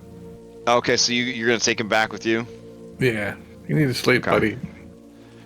It doesn't matter. Nothing matters. She, in front of all those people, Grum, she looked right at me. And it was like she didn't even know me. I know. I know what it's like. I turned my whole life upside down for her. I got kicked out of school for her. I stopped buying my insulin for her. He sold his dog for her. Yeah, my dog. Hey, Woodchop, at least, and I'll pat Jeremy on the head. At least you're not Jeremy Bean, you know. Maybe I should be. No. Everybody loves you, Woodchop. No one does. What? I think something happened in our trip to the desert. Everyone's so mean to me now. Well, that's not your fault if something happened to you out there. Wait a minute. That's what happened? Something happened in the desert. Probably so, yeah. That's why she didn't recognize me. Before the desert, you were... So there's only two options now, Grum. I gotta find a magical cure, or I've gotta start over from the beginning. Or both. If I could make her fall in love with me once, I could do it again. I bet if you had a lot of money, that would help. Oh, okay. Yeah, sure. Well, how do we get a lot of money? Let's go back and steal all that art. No, that's not the best way. Except I heard one of them was cursed. They said it was made out of the lightning-blasted glass of the cursed lands, full of undead spirits. It must have made that woman jump out the window. Yeah, it's probably the same sort of curse that affected you when you were out there. Oh my gosh, I have to get back there. I gotta get a sample of that glass. No. You're right. I'll head back tomorrow. In a couple weeks, we'll go to the Temple of Bry and see if we can get your curse removed. After this is all over. As you say, after this is all over, the camera drifts slowly and settles on Jeremy Bean's face.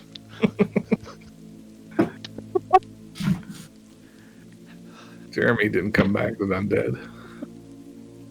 Because he's just an NPC and doesn't deserve it. Damn.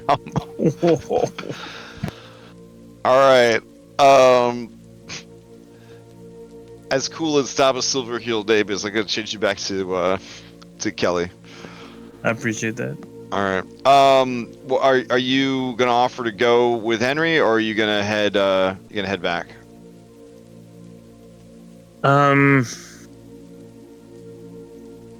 If Henry can assure me I can get a full night's rest, I'll go with him. Henry can't assure you of anything in this system. I mean, even still, if you meet with Irene and then you guys are out till 4, you're gonna have to sleep till 10 a.m., Henry.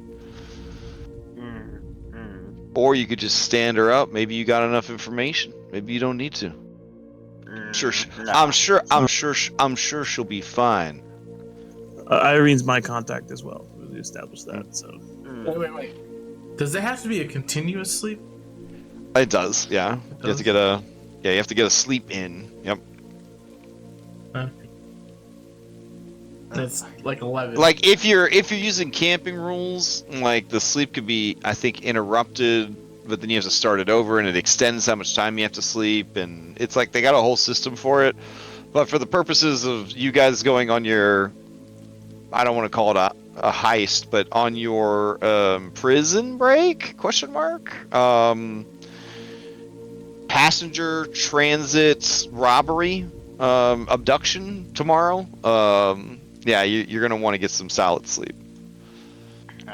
It's almost like Irene Bird was put here to complicate things for Henry. Yeah, well, Henry has to go. He's going to go. Well, Scott's not afraid of fatigue. No, he's gonna sleep while you guys do work. What?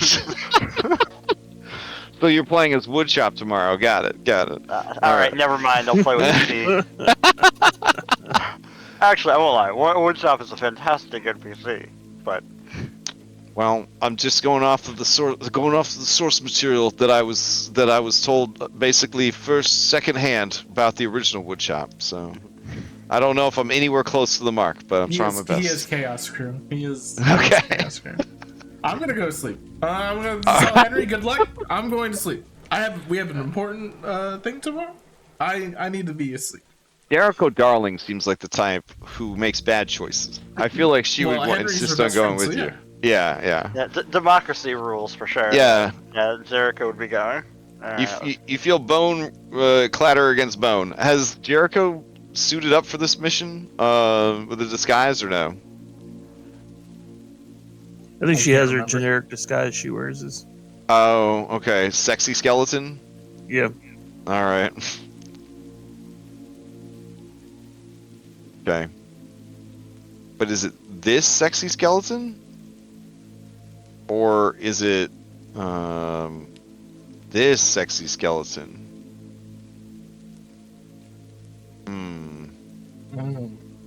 That is a good question. Henry, which disguise do you recommend? The head recommends rolling. Even Oh. odds. Okay. Alright.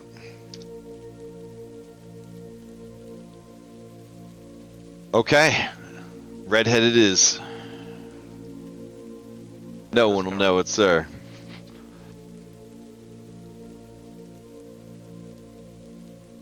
Alright. Good decisions. That's what we're gonna call this second section. Good decision. Alright, so when you guys arrive at the dive bar where they serve the spiced sodas and the slow coffees, you don't see her anywhere.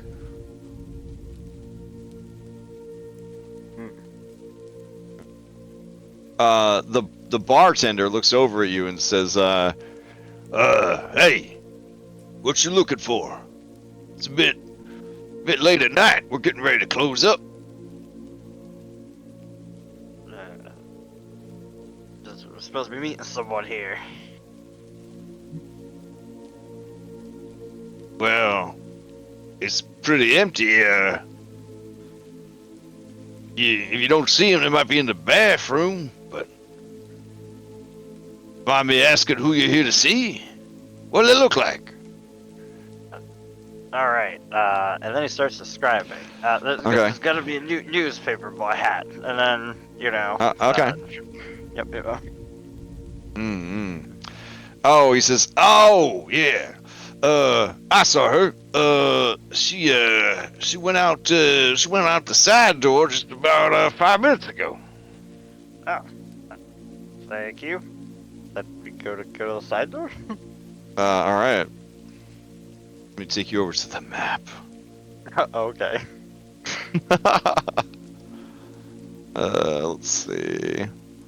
Mm-mm-mm.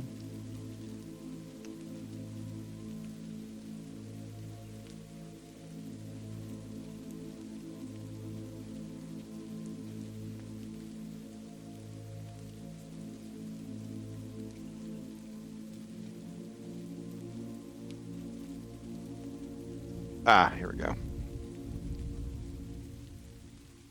Gotta make it nighttime though.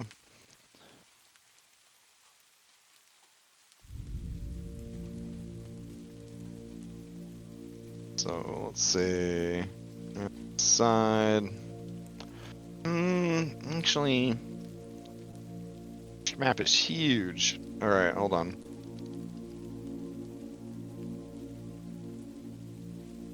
Yeah, we can recycle this one. There's like plenty of streets here. It's all good. Okay.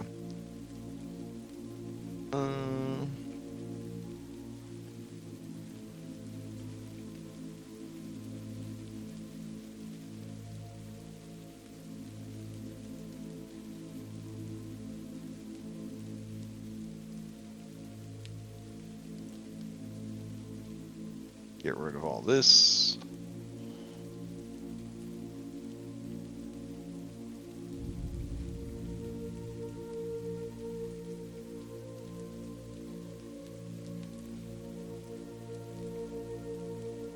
Alright, so let's see, lighting, nighttime.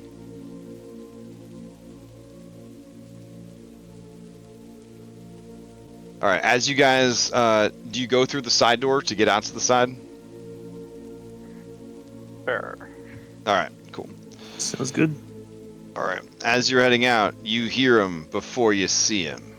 It's Gentleman Buslag. And he Ah. says, he says, you are a difficult woman to find, Mrs. Bird. But consider yourself caught. Uh-huh. And she says, I think I saw you at the gala. You're pretty far from home this late at night. And he says, don't try to talk your way out of this one. You're gonna tell me everything I want to know. Alright. And so at that point, let's see. I'll put you guys out on the map here. Oh, okay. Yeah. We're not here. No, hold on. There we go. Yeah, I just hit refresh because I wasn't sure. If Oh, no.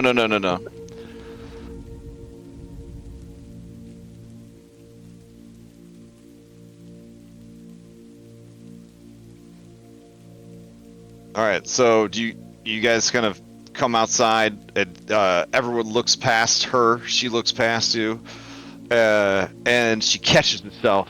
She starts to say Henry, and she says, I told you I'd see you at the paper in the morning. He says, you again! You!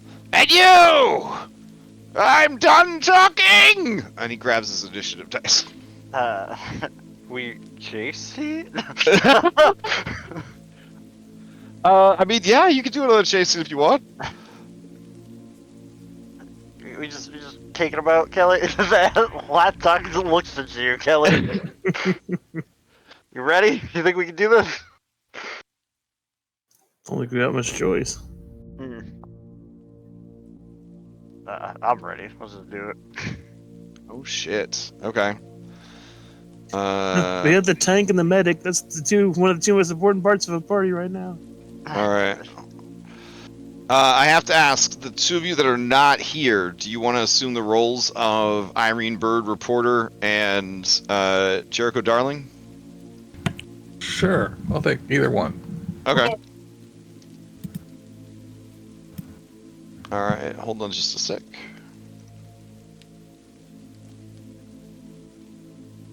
I didn't know if you guys were going to commit. I was like, oh, okay.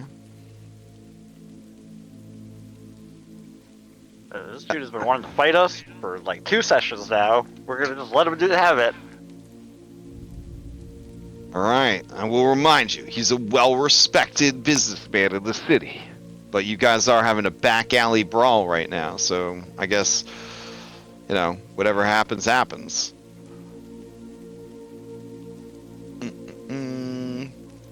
Hold on. I had the wrong Irene Bird. I need one that actually won't die in one hit. There you go.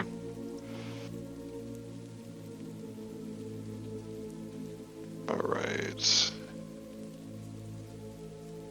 Irene Bird. I mean, she'll probably die in one hit because she's only level 6, but, you know. Alright, who wants to be Irene Bird and who wants to be Jericho Darling? Brom, you got a preference? Oh, you'll be Bird? Okay. I got Jericho then. Alright, so let's see. Lord Conti, you are now the owner of Irene Bird. Let me turn on vision for her. It's enabled. Fantastic. And then Jericho. Let's see. I will remove Stone's access to her, and I will move it to Dirk. And good. Alright. And then I'll roll her into combat. Alright. Oh. Oh. I'm trying to remember where on Irene's character sheet I can say that she is a friend. It's like under settings, ownership, lootable, master, turn start, armor runes. God damn it. There's like a place where I could be like, Irene's not going to kill you. I'm sure it'll be fine. Are you able to access your character sheet? Waiting on my screen to reload. For some reason I couldn't move okay. anything. On There the we go. top- Now I can On actually. the top of the sheet, there should be like configure. There should be a person with a gear. I think that's where you do that. Yeah, I Got clicked it. on that. It says alliance. I got Oh, it. okay. Okay, ownership default. Because someone in the party controls her, she became a part of the party. Oh, that's cool. Wow, it's so smart. God damn. Okay.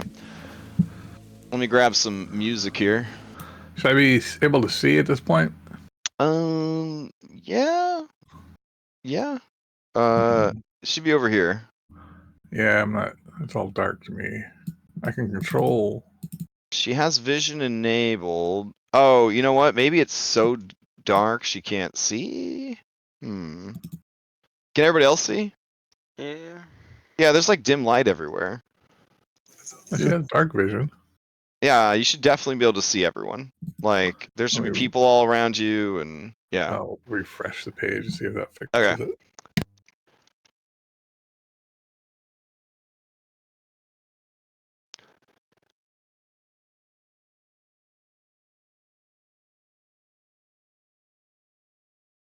Right. We'll do. To help. What happened? I just put on the halo and like lit up the whole. Oh, okay.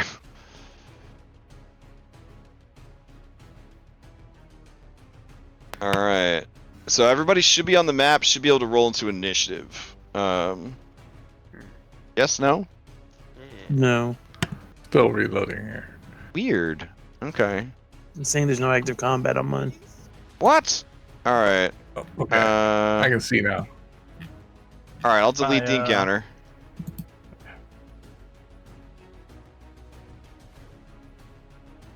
Okay. Did it make one for everybody? Well, there we go. All right. That was weird. Okay.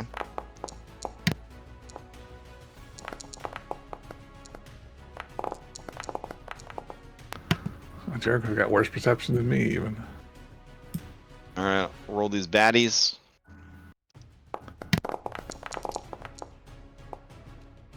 All right. Locking it in. And here we go. All right. Let's see. What the view slog is here again? What the heck? Yeah. And he brought his friend Randy and this inconsistent guy. All right, let's see. He's got. Oh my God. Okay. Let's see.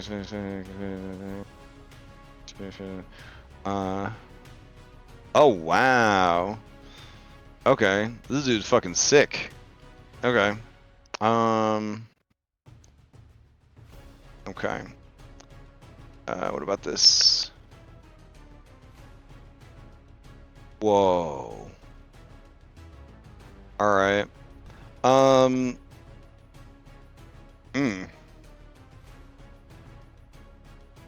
Okay.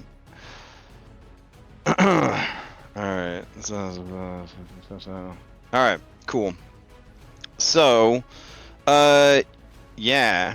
He will draw out his loaded pistol. Let's see. And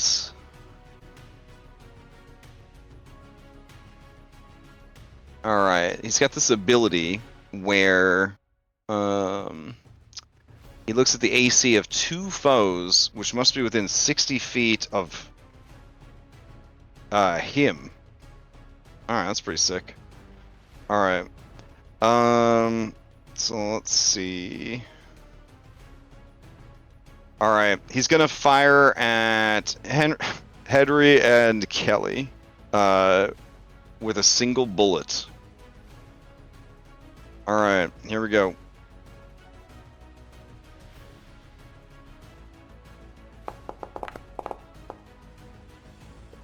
Oof! Good thing it fell off that 19. That would have been really bad. All right, so a 30 is gonna hit both your ACs.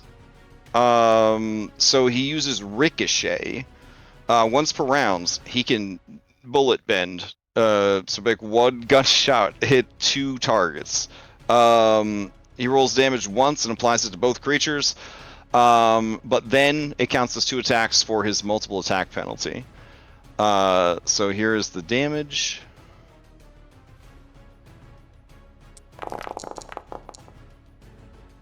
Each of you takes 20 points of damage. Okay, then as a reaction, wounded rage. Okay. He enters rage.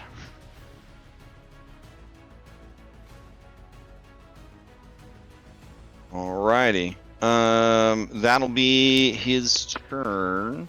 I guess it's also worth noting at this point that he has a great axe. You know, just sort of he's wearing his tuxedo, but he's also got his great axe slung over his shoulder. Alright, play passes to Henry. Alright. So, I guess Henry has to move on up. He doesn't have to, but he chooses to move on up. Here, we'll move like this. And he rushes up. He targets the spiteful Buslog. And he will find the attack that he's looking for. Slam down. Alright. So, he can try to hit him. If he does, then he can try to trip him. You make an attack to knock a foe off balance and follow up immediately. Make him. I was gonna say. Wait, he can try to hit you? No. Oh, okay. If I strike him, then I can try to trip him. Oh yeah, go for it. Yeah. Yep. They both count towards the multiple attack, but they happen afterwards. All right.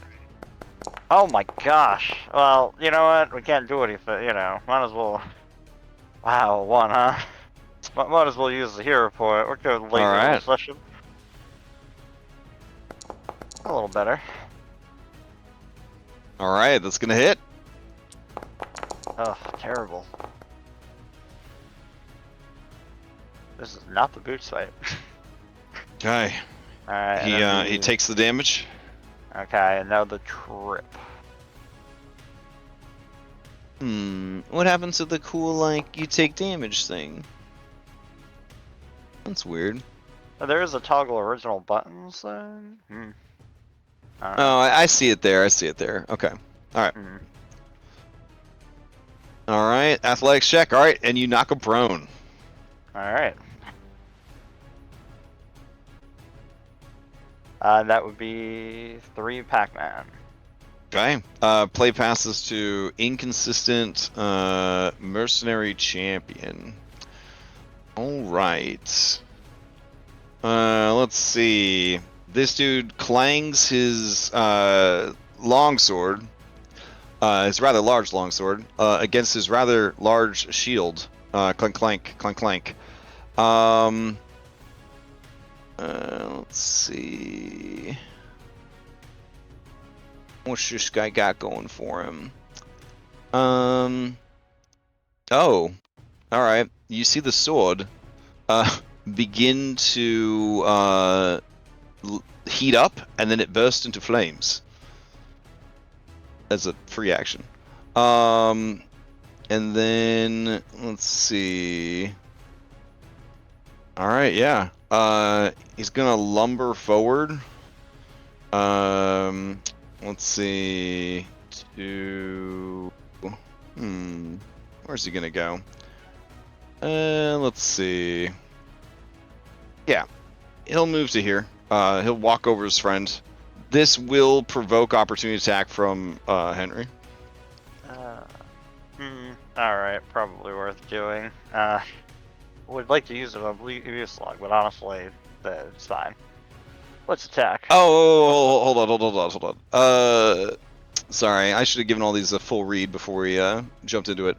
When you attacked Buslog and hit him, this guy would have used this retributive strike. A foe would inflict damage to one of the mercenary allies, and both the foe and the ally are within 15 feet, which at the time you were. Protects their ally and strikes the foe. The ally gains resistance to all damage against the triggering damage equal to 10, whatever the roll is. If the foe is within mercenary's reach, they may make a melee attack. So he wouldn't have done that, but he would have reduced the damage that Buslog took. So, there it is there, 10. Okay. All right, but yeah, he moves in, and that would provoke. All right. Unless you want to hold your reaction for something else. You really want? Hey guys, should I save her for if this dude stands up, or should I just hit this guy? Up to you. Yeah. I knew you were gonna say that. Fine, I'll just hit him. Whatever. Oh, okay. Fine. All right, sounds good. Go for it. Oh, regular hit, huh? All right. That's better. All right, you pound this dude for 29 points of damage. Hammer's just flailing around, just hitting everything. All right. This guy says, it's you, Henry Ironside, who killed his own brother. I knew the Sunset Riders were at that party. You have very good photography skills. I'll add that to your file. All right, so this dude looks down at his boss, kind of just shakes his head a little bit. He's got more to do with his turn. His boss is done doing that. Let's see. He is going to, yeah, like if you're up fighting everybody, they'll fall for it. They're like, yeah, tanking. That's what it's all about. So they're going to try and hit you with their long sword. Here we go. Oof. And they're going to critically miss. And then they're going to, last Pac-Man, raise their shield. Alright. Which, I'm not actually sure how NPCs do that. But he's got a shield raised. Oh, they did it. Okay, cool. Alright, play passes to Irene Bird, reporter. Irene Bird.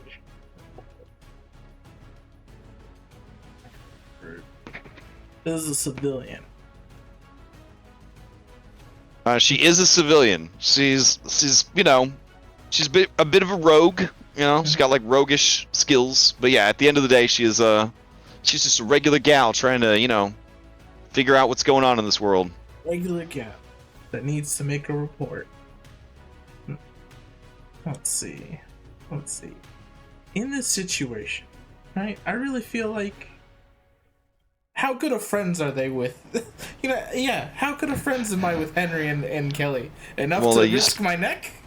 Well, Run they used to be lovers, but whether or not either of them thought it was serious enough to last, they never got to find out, because Henry got accused of murdering his brother, and that was the end of their relationship.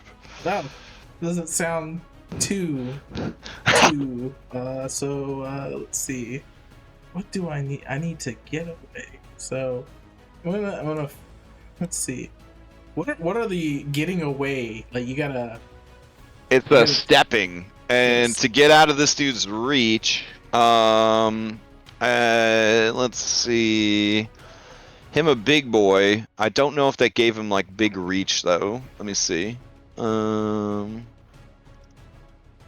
With his longsword, no, this guy only has a 5-foot reach. So I just need to go step. So step twice, yeah. Well, let's see. I need to 5, 10, 15. Oh. 20. Wait. When you step, you only get to move 5 feet. I'm moving first. Oh, dang! All right, this guy has a. Yeah, this guy has a reaction. Okay. I don't know if he's gonna swing on you or if he's gonna save it to shield block or protect his boss. You know what? He's gonna let you go. You're a famous reporter. You're gonna be easy to find. Okay, so I move. These guys have it. This guy's a huge bounty on his head. Here, and then I will step, and then I will just keep moving. Okay. That's the big thing to keep remembering, is that Pathfinder is just any kind of movement. You can't 5e shuffle, bro. So like all of that movement, every single step would step is the term, but you took a stride action to get that far, and any of that movement, like in his threatened spaces, could have provoked an opportunity attack. Okay, I got you. Yeah. So just as a learning thing, if you were here and you wanted to get away from him without provoking, you would have to do one action step, and then your third action could be to stride away. I got you. Well, I did what I did, so now I'm getting away. It's all good. So, what's your movement? I have no idea.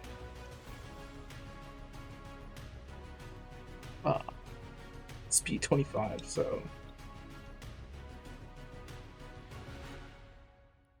Well, move it. Alright. Is that it for Orion Bird? Yep, that's 3 actions. Alright. Randy Leadsmith is up. Let's see. He would love to reposition Vuslag into a standing position, but that would take a lot of athletics, because boy got a 31 fortitude. So I kind of love that, of like helping your friend up, because like if your friend is a beefy boy represented by having a high fortitude, right, it's going to be like a lot harder to get them up than like a lightweight character that wouldn't have a good fortitude. I don't know, I think it's pretty cool. All right, let's see. Bully effect, private detective. Oh, they must have used that to find him. That's cool. They have an NPC stat block with an exploration skill-based activity. You all, I don't even know what's going on in this system. It's crazy. All right, let's see. Clear a path. Let's make some attack. Then reloads their gun in one blue. Then makes one handed melee attack or strike. Interacts to reload. Oh, that's cool. Okay. We got it here. Okay. Yeah, sure. All right. So this guy's gonna stride behind Henry. So here. There we go. And then it's gonna target Henry. He's going to activate debilitating strikes because you are off guard to him. Let's see if it works though. He's got to do damage first. Anything else you got here, bro? Nope. Okay. All right. Here's the attack with a club. That'll hit. Oh shit. All right. So he critically just goes up and clocks you on the back of the head. Let me see if there's anything wild with his damage. Strikes an off-guard creature, deals damage. The rogue applies one of the following debilitations, which lasts until the end of their next turn. That's pretty dope. Alright, and then it's got something called sneak attack, I think? Let me check. It's like a weird hybrid of rogue and fighter, I guess. Rogue and investigator. Okay. That is very strange. Alright, so here's the damage. Critical. Alright, so 16 points of damage, and then they're going to apply Enfeebled 1.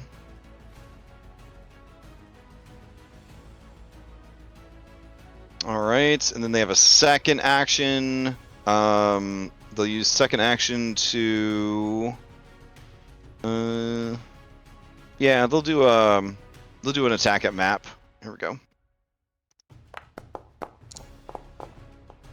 And miss. All right, Kelly, to you. All right.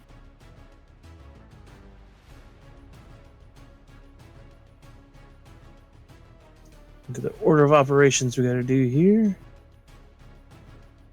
That's what Pathfinder's all about. First things first. We are going to apply Dread Martial Stance.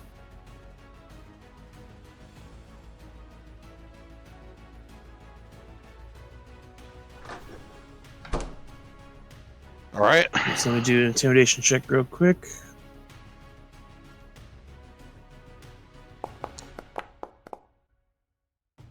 Holy shit. Okay. Let's see. When uses action, attempt an intimidate check. Yeah, that's gonna succeed critically. All right, 20-foot emanation, and it grants you and allies. So I think we can drag this 20-foot emanation onto you, and it'll increase the size. Let's see. No? Oh, there we go. All right, we can just put it down. Gotcha. All right. And does this affect? Who does this affect? Allies, enemies, both? Oh, there we go. I just had to put down that it was a critical success when I applied. Oh, the and it versus automatically myself. increased it? Oh, okay, cool. Yeah. All right, my bad. No, it's cool. I didn't know. Like, I'm so dragged used it on to us. myself. I'm Yeah, like, all right, I'm gonna move you, so don't move yourself. Hold on. There you go. All right. And then, what do you do? All right. So, step 1 is a check.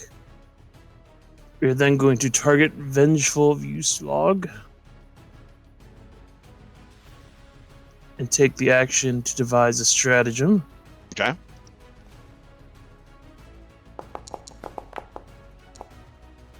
All I right. think that I am not going to shoot at him. Okay, fair enough. So my last action will then be to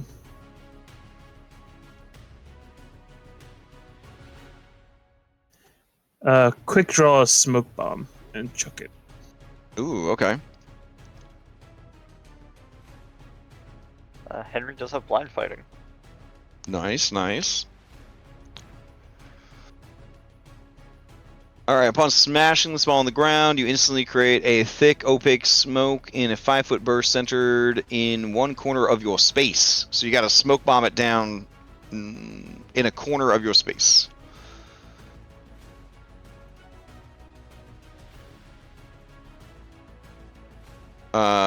See, wait, like here? Or, oh, here? Like that? Yeah, like that. Oh, I Okay. was just about to place it. Oh, okay.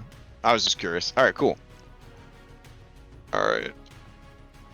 And then, that's your 3? That's my 3. Yep. All right. Have quick Play draws passes allow me to use to Jericho Darling. Yes. Jericho is kind of complicated. Yeah. Not simple like, an alchemist. Jericho will step up to here for the first action. Target this guy. She does that thing, that cartoon thing, spinning her arm around. She tries to kick in the overdrive. I gotta make a crafting check for that. Looks like that is a success. Success. Okay. Okay. Yep. So I think you drag overdrive to yourself, maybe? Okay, Yep, sweet. got it on there. And then she doesn't automatically have power punch stance, does she? It's already on her, but I don't think that's right. It looks like it's an action to activate. Yeah, I think you have to turn it on. All right, we'll just get rid of that. Instead, she will do an unarmed strike.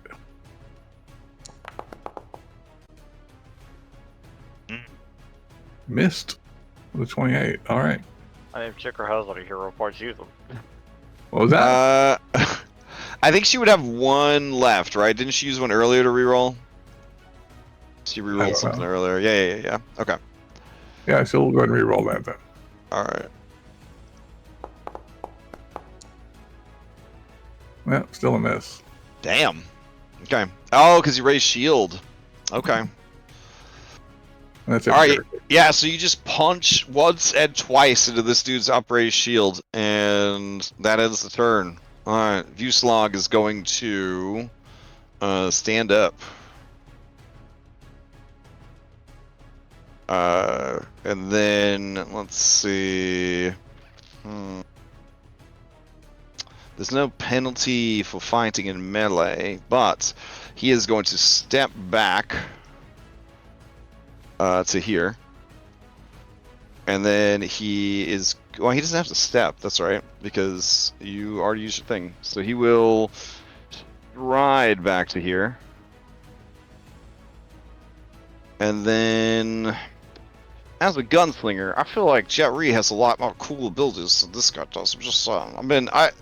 Mad respect. This guy overcame adversity. Just one eye, and he's an incredible gunslinger. But like, bro. It seems like he went with the melee gun. Yeah. Let's see. What would he do here? You know what? Maybe he won't move away. No. He's definitely gonna move away. Then with his last action, he will reload his gun. All right. I kind of like that. Like in Pathfinder, you got this dude who's like, you know, mid boss, right? And like he had to spend a whole round repositioning because of like successful use of like player abilities. Like it feels meaningful. I don't know. I'm sorry. Sometimes I just get overcome by like when the design for the game works really well, like it works really well. All right, Henry, you're up. Yeah, Henry thinking here. Yeah, you get the feel like both these guys are watching your every move. Yep, exactly. As is Vuslog with his gun drawn. Well then, what Henry is going to use his last hero point to surge the speed to quicken, and he's gonna step twice into the smoke. Oh shit! Okay. All right. And then, so that's 2 Pac-Man. Then he still has 2 more technically, and he will just use the slam down on this guy. All right. Post that, and then he will go to strike. Right. His shield raised. Let's see what happens. Ah, darn! All right, he missed. That's it. All right, you hear a katonk against the shield. Alright, just bad dice. Alright, and then I can't do the follow-up because it didn't hit. Okay.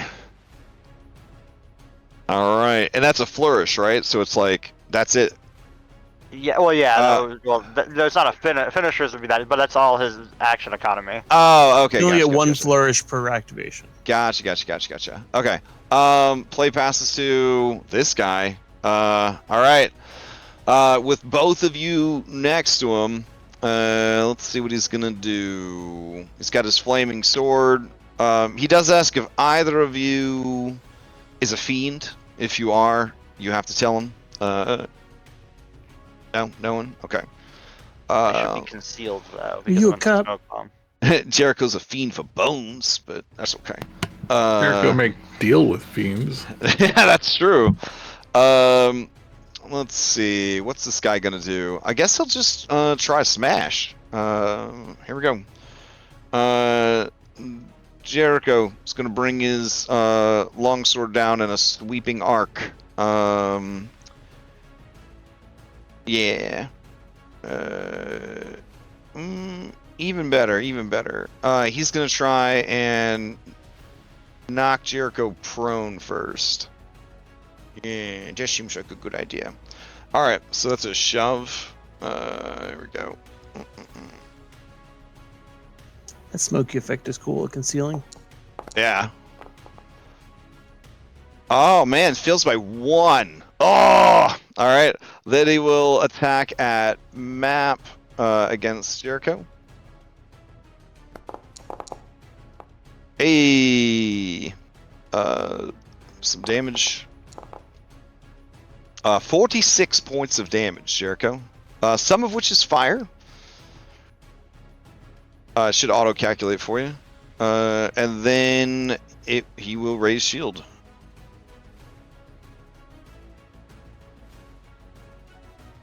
Alright, Irene Bird, you're up. Where was the bar, by the way? Oh, where's the bar? It was the door right over here. Okay. Yeah. Does she even know anybody on this street? Irene Bird knows everybody, man. She knows the whole damn city. Are there any allies within? Besides these allies? Yeah. Favor. Actually, yeah. Clinging Kevin, he's a hobo. He's right around the corner. I'm gonna head to Clinging Kevin. Okay. Oh, there he is. Oh, yep. So I'm gonna use my move action to get to next to Clean Kevin. Let's see. Oh man, well he's asleep in his blankies. I guess the gunshot would have woke him up. Yeah, never mind. This fucking gunshot go off. Yeah. He looks around and says, ooh, oh, Irene, hey, it's late. Yeah, You it should is. get out of the rain, and there's some gunshots going off. Clean Kevin. Do you have a lot of hobo friends? I'm well connected, if that's what you're asking. You know that. You got a scoop you trying to find? If you gather your friends and help my friends, I will owe you several rounds of alcohol. Oh, it's awful late. It's gonna take me a bit to get everybody up and going. Is that the gunshots are firing around the corner? Because we don't want none of that trouble. It is. We gotta push him out. That's how my wife died.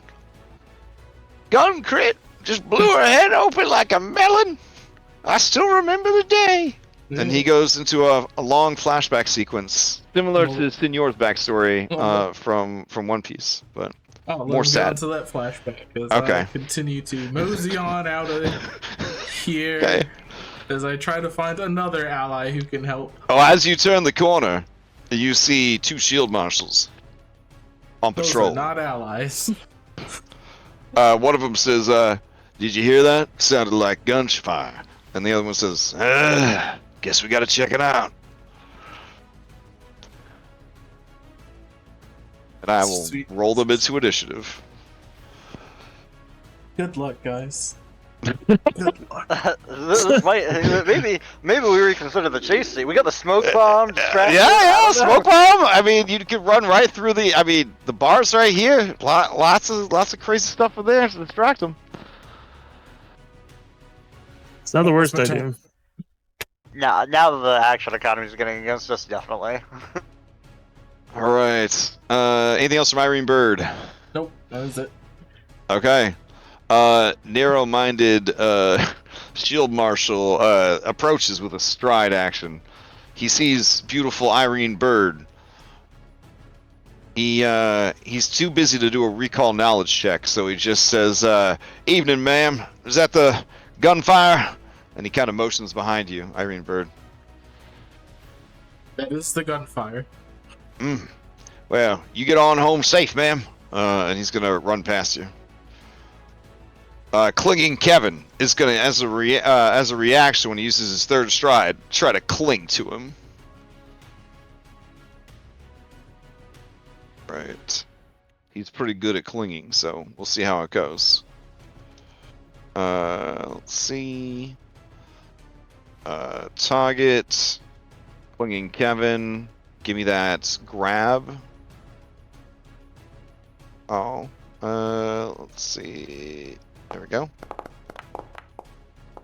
Alright.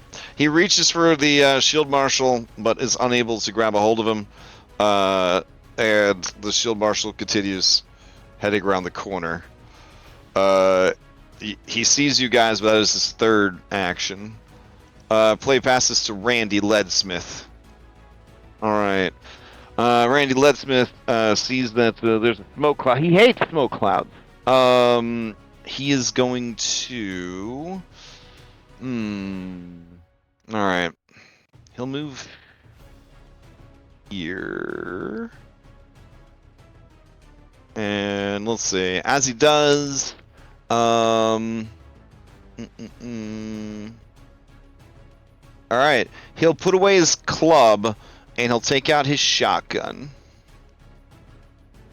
And that is his turn. The shotgun is loaded. Alright. Kelly, to you. We'll devise a stratagem. Okay.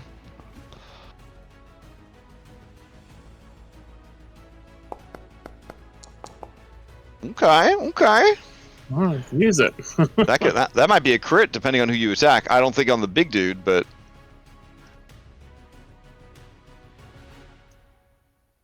Who are you devising it against? I guess is the thing, right? Do you have to choose somebody to Yeah, I had devise it? this person targeted. Oh, the big boy. Okay. The big boy targeted. And we are going to quick draw and fire our pistol. All right. Now you're firing at him through the smoke, but he's a big guy, so yeah, I'd say he towers over the 5-foot cloud of smoke. So yeah, this should be fine.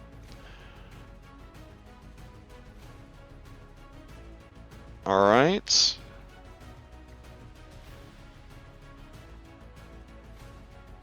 Oh, dang it.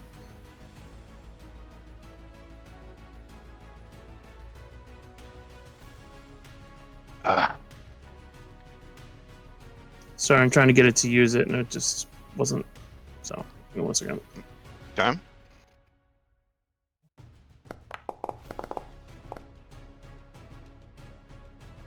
All right, so it would actually have been a 17 plus 16, which would have been a 20, no, a 33, right? 17 plus 16.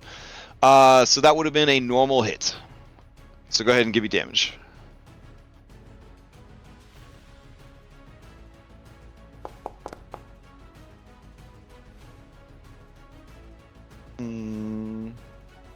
All right, let's see, 12 damage. But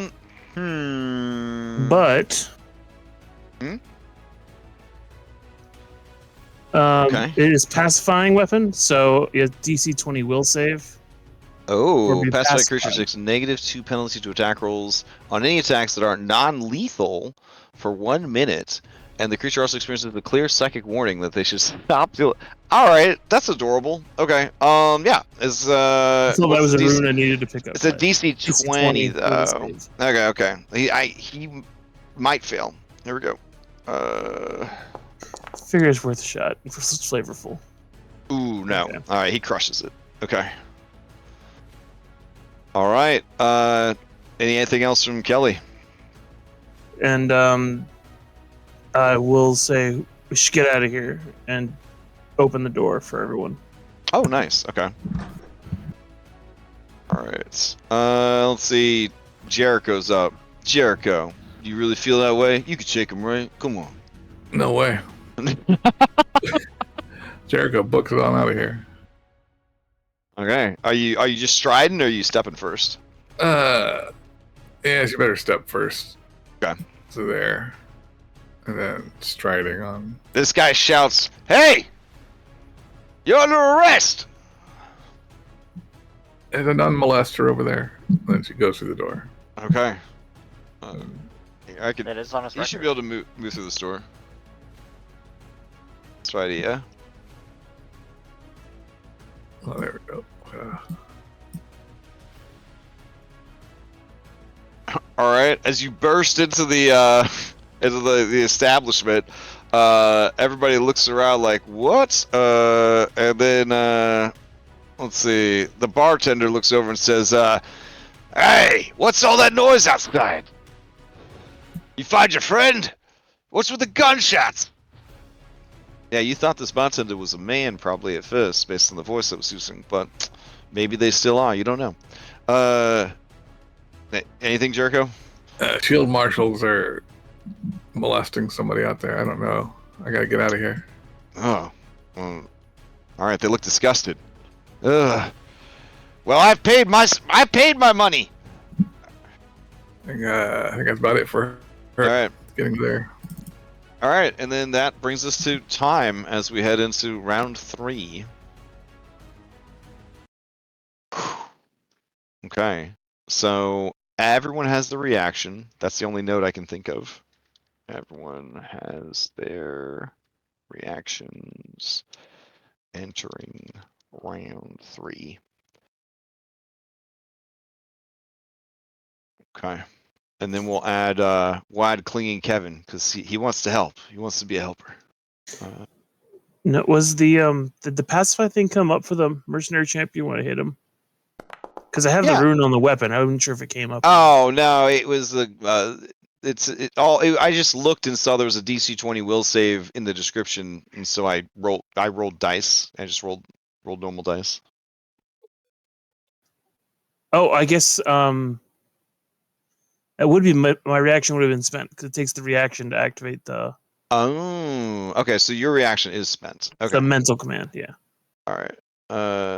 So then let's see. Everyone has a except Kelly.